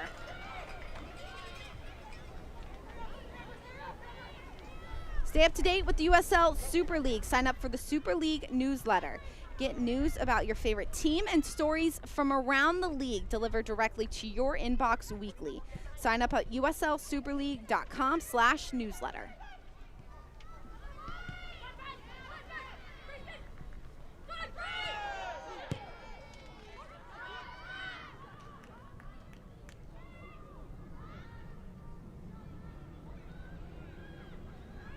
No sense of urgency from DC Power here, and Brooklyn not with a high press.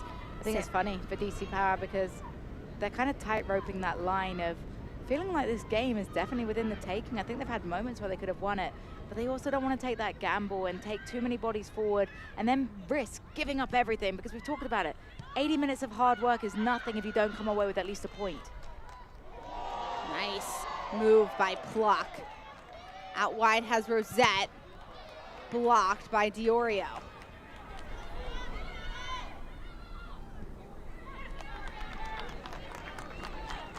Mackenzie Pluck doing that work in the midfield all game long.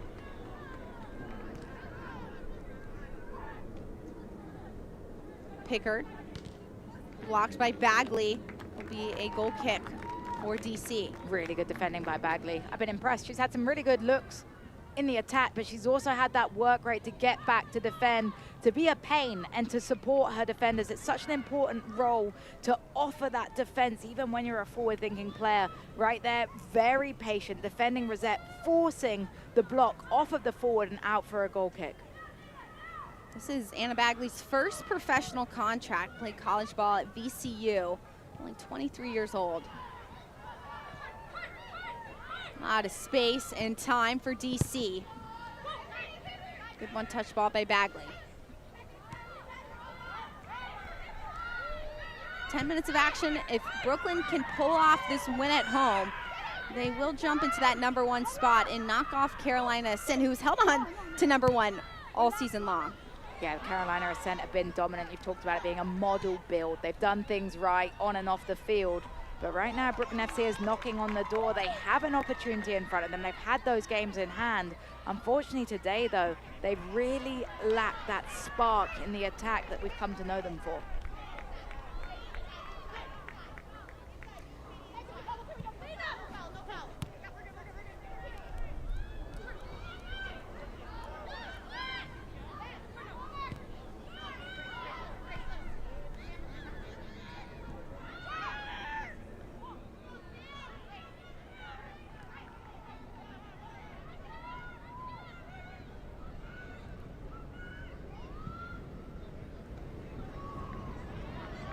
Bagley out wide in the area. DC will stay with it.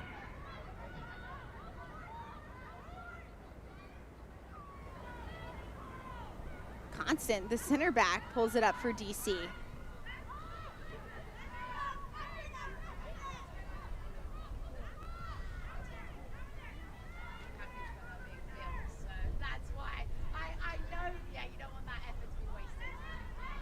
DC will recycle the play inside.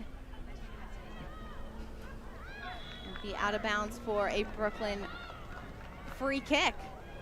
Rather, a DC free kick, just outside the 18. Service so important in these moments. You've got to test this back line. You haven't had too many opportunities in this second half to deliver services into the box. You see Martinez in goal here, very vocal, trying to make sure she can preserve her goal kick, making sure her defenders are touch tight on their marks. DC Power, we've talked about it, haven't scored but once from the run of play. This is another set piece opportunity. Can they create with this whole bundle of players on the edge of the 18? Duong with the free kick. Runners in the box. Wolfbauer on the far post. Duong in the area. Through everyone. Brooklyn will get there first. And dribble out of bounds. Just a small detail from Allison Pantuso. Ball in the area again. We'll go all the way back to Martinez in goal. Martinez wasting some time there. Interesting, but then she's drawn the player to try and get the quick counter attack. Martinez playing it safe this time, staying close to her goal line.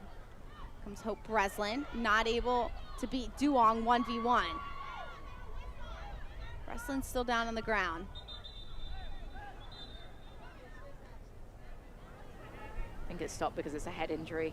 She's at least clutching her eye, and as we know, even if it's not a head injury, the referee suspects a head injury, she's always going to stop the ball just for the safety of the player.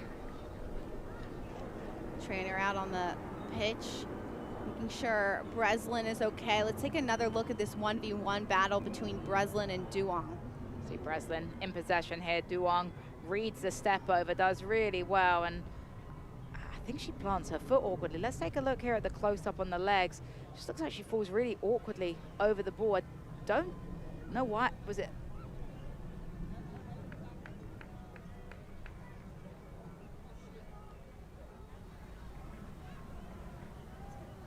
Breslin's still down on the ground, getting some attention. And DC Power having a conversation with their coach, Frederick Briand. 85th minute of action, still 0-0 draw. Anybody's game. Brooklyn, who continues to build right now, 11 shots, 0 goals. Let's take a look at how they've created those opportunities. This one, a strike from Garziano that's exited the field since then. On the back post, Cox is going to be reliving this one over and over again if she isn't able to find an opportunity. This one from Mackenzie George came narrowly close. I love this effort from Kruger, by the way, who we talked to at halftime, saying her team needed to create more opportunities, but it just wasn't meant to be. As we mentioned, it's been elusive in terms of shots on target for this Brooklyn FC side. They may have created 11 shots. 0 of them right now have been credited on target. Definitely a storyline Brooklyn's going to want to change. Brooklyn will stay at home, and they'll play the Ascent on Tuesday night. Opponents don't get any easier, do they? No, not in the Super League. It's certainly a ton of parity in this league. It can be anybody's match. You see it in the Ascent's match against Lexington. It was a 90 plus 10 minute stoppage time goal for Lexington for them to get a point out of it. And you also look at the goals. Carolina Ascent at the time 6 goals. Lexington with 6 goals on the season, number 1 and number 8.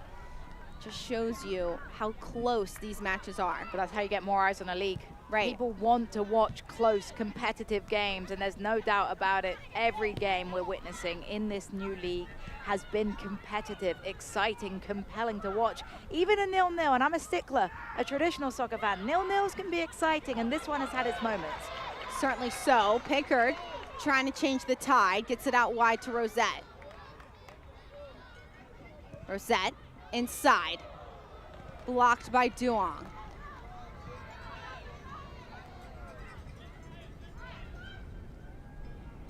Square ball in the area. Breslin with a little too much pressure will receive that yellow. Yeah, Breslin doesn't need to make that challenge there. DC Power aren't really going anyway. Duong's not getting a touch that will really set you off on the back foot. Just stand your ground, get contact. We'll get a look at what drew this yellow card though. Duong gets there first. Breslin just too eager to win this ball. She upends the defender, and with the referee that close to the mark, she's always going to flash the caution for a reckless foul. 1v1 battle between Duong Breslin is one you got to keep your eyes on here in the remaining minutes. Heating up, plenty of tension. I think both these teams, as we see another foul called. Definitely no love lost between these two teams. Can we say an early little bit of a rivalry brewing? Pantuso having a conversation, or Petronok rather, with Breslin. Maybe a potential rivalry between these two East Coast sides. I'm a big believer in rivalries don't have to be about geography, and correct me if I'm wrong, they're still fairly close to each other, but it's more about correct. the tension on the field. It's been My a American very geography fun... isn't very good. That's okay. Certainly close enough to field a bus ride from DC to Brooklyn for this match. Rosette wide open. Diorio clears it out. Good defending by Diorio. Quick onto that heavy touch from Rosette. I think a player of Sam Rosette's quality would have liked to have controlled that a little closer.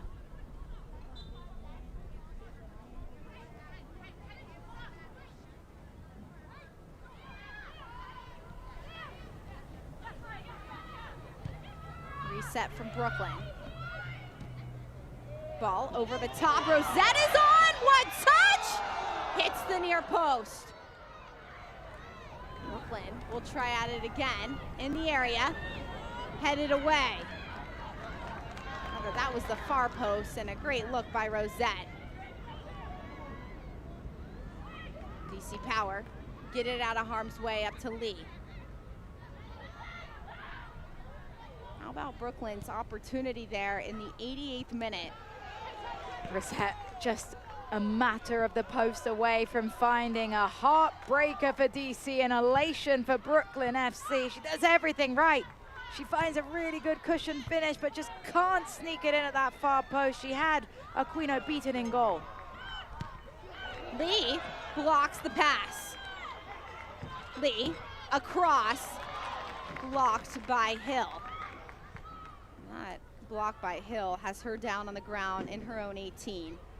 You saw Hill awkwardly block that one away and instantly went down. I don't know if it's a combination of cramp as you see Martinez head over to stretch her leg. I think it's a bit of cramp there for the skipper with the armband on. It was an important block away though, such an important block on the cross, because if she doesn't make this block, DC Power have a player through to go 1v1 with Sydney Martinez in goal.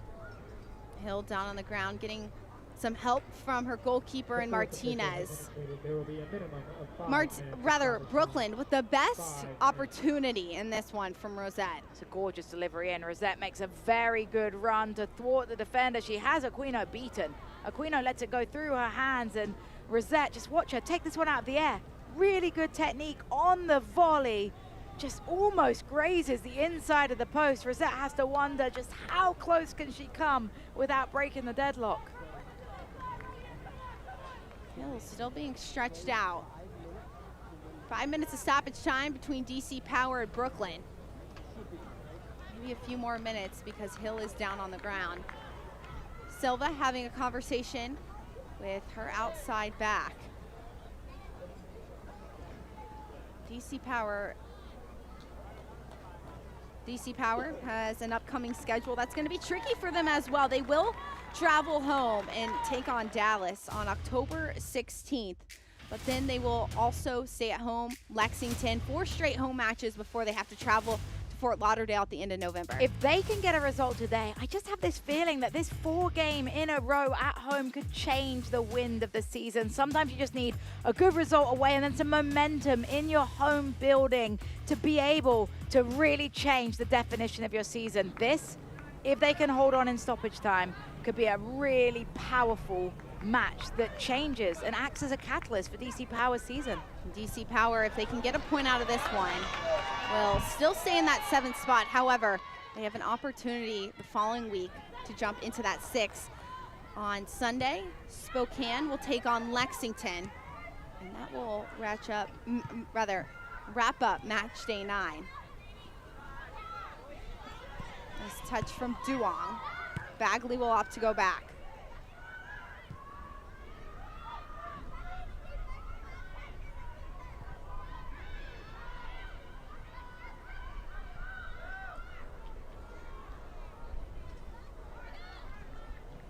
Good opportunity from DC. Still able to keep that one in play. Still seeing Hill back there stretching off that cramp. If I'm DC Power, I'm looking at that and I'm trying to go 1v1 with her.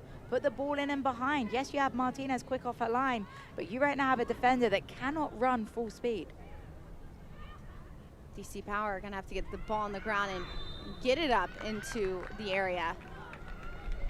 Foul called against Brooklyn, and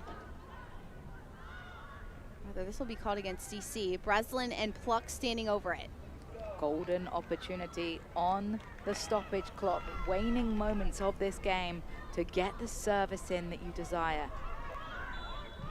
Breslin with the service. He knocked out. One touch hit from distance. That'll sail over. It's more decision making. Honestly, decision making to take a strike from that distance. It would take something so special to beat Morgan Aquino in goal from that range. Getting that ball out was blocked initially.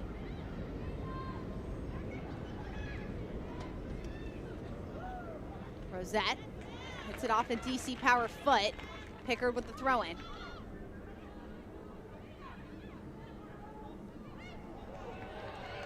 Nice turn by Sheriff in the area. Kroger puts it back. Cleared away by Yongo, and DC Power has Balcom going the other way. Balcom continues her drive. The forward crosses it inside, blocked away, and will keep it in bounds. Brooklyn will pull it down. It'll be a DC throw-in. This run from Balcom is incredible. She actually got a sombrero flick in the beginning of that phase of play. It's remarkable stuff from a player that was lacking confidence. She is looking so much more like she believes in herself on the field. Wolf Bauer pulls it up in the midfield. Balcom, with pressure on her back, puts it to Lee. Constant. Balcom for the shot. That'll sail over again. You just see it from DC Power. They really want those chances. Well, a win would just be so remarkable, wouldn't it? It would be an underdog victory, a statement victory, even though the draw would still be respectable. That confidence from Balcom to spin, take the strike, had Sydney Martinez reaching for her crossbar to make sure she had it covered.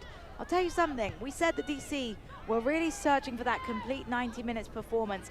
As of now, they've really impressed me with the energy they've shown for the full course of this game. DC Power looking for a point on the road. This one goes wide. Presley 1v1. Presley pinned in the corner, drops it underneath for the cross. Rosette far post. That'll sail over again.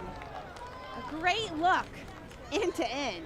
Can we say Rosette's not a defensive substitution now? I know she's listed as a defender, but goodness gracious, she has been the most promising attacker for Brooklyn FC in the second half. She's had two really good looks. Impressed with the way she times her runs to arrive at that back post. Just was defeated by the quick step from DC Power's defender that made her take her eye off the ball last moment.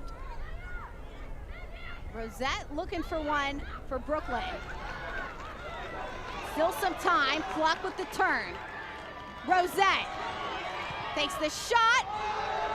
Goes off her heel. DC will get there for the clearance. I think she was squaring the ball. Take the shot, Rosette. Take the shot. She went with the pass. Pickard out wide, back to Rosette.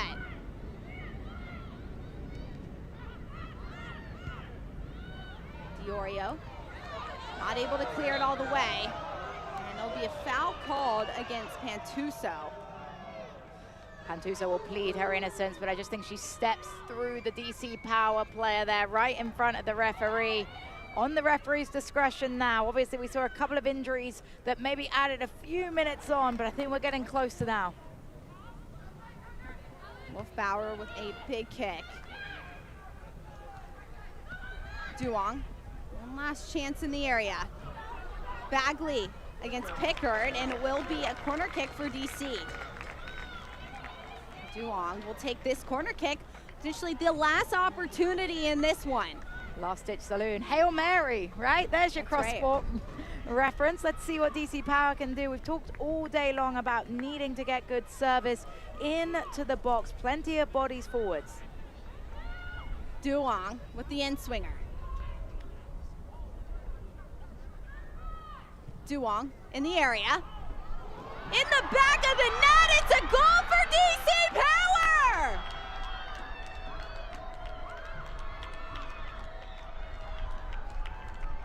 Katie Duong with her first Super League goal gives DC Power the lead in stoppage time.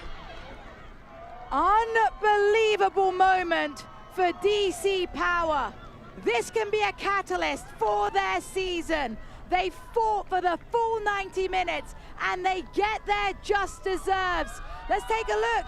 It sneaks in off the back of the defender and into the back of the net, squirms in off of Brooklyn FC's defensive line. I'll be interested to see if this goes down as an Olympico or an own goal. I don't think it's going in without the contact. It will go down as a Brooklyn FC own goal, but no one cares. It's a goal for DC Power and they are on their way to their first victory. An own goal against a Brooklyn goalkeeper and defenders, and Katie Duong gives DC Power their first win of the season. Coach Briant and his coaching staff are elated for this win. You can see it on their faces, a huge one on the road. They were searching for a complete performance. This is a definition of a complete performance, all the way to 90 plus 6. They never gave up. A well-deserved first win in club history, and now you go on the road for those 4 home games. This just feels like a huge turning point for DC Power's season. It was coming for DC Power. They had the momentum, they had the possession, and took advantage of just the 4 shots, 3 shots on target in this one against Brooklyn, and were able to have a complete effort for the 3 points. Well, we have plenty to talk about in this one. Don't go anywhere. DC Power, their first win on the season over Brooklyn FC.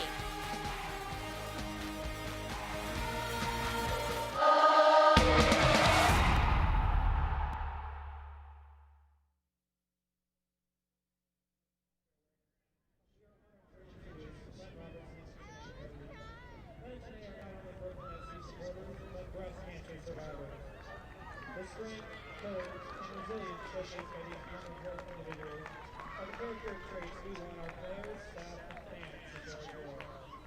We would like to honor their incredible achievements with 2 ceremonial penalty kicks. Please turn your attention to Southside Goal and cheer on them. Don't forget to message me. Penalty kicks.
DC Power with their first Super League win over Brooklyn FC. It was a stoppage time goal, a set piece from Katie Duong that gave DC Power this 3 points on the road. Coach Briant and his coaching staff thrilled to see the 3 points go on the board. It all started with Jorian Balcom certainly getting involved in the attack. DC Power from the get-go set the tone of how they wanted to play this game. It didn't matter that they hadn't won yet. They were going for 3 points. And you see it here, Balcom, quick in the run, decent effort, didn't quite get enough chip to beat Martinez. And we saw more from DC Power, who just would not take their foot off the gas. Balcom again with a quick turn and a strike. It's well saved by Sydney Martinez. It was always going to take something special or unorthodox to beat the Puerto Rican international goalkeeper. Brooklyn FC here trying to get their opportunity. We see the strike at that back post. How important is that miss now? You don't want to put too much pressure on Cox's shoulders, but she's going to be super disappointed.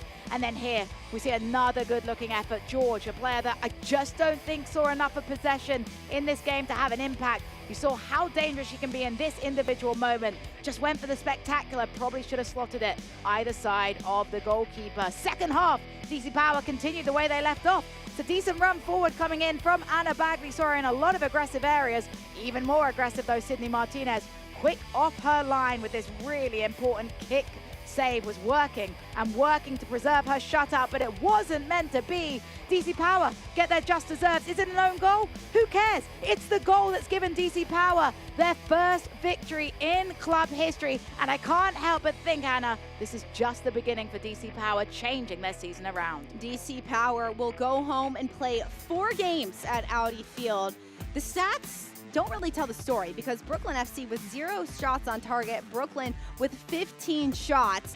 It only took 3 shots on target for DC Power to finally find one. It's about the quality of the shots that you're creating, and unfortunately Brooklyn FC guilty again of not being clinical enough, not finishing their opportunities. It's sad to see goalkeepers like Sydney Martinez almost in tears right now, wondering what could she have done. You've got to look at your forward line. 15 shots, 0 on target. You've got some question marks there. On the flip side, DC Power, 4 shots, 3 on target, but that 55% of possession. I felt like they controlled the tempo, and a deserved win for DC Power FC. Brooklyn FC with 5 corner kicks couldn't take advantage of those set pieces. Well, thanks so much for joining us tonight here. It's the Super League on Peacock.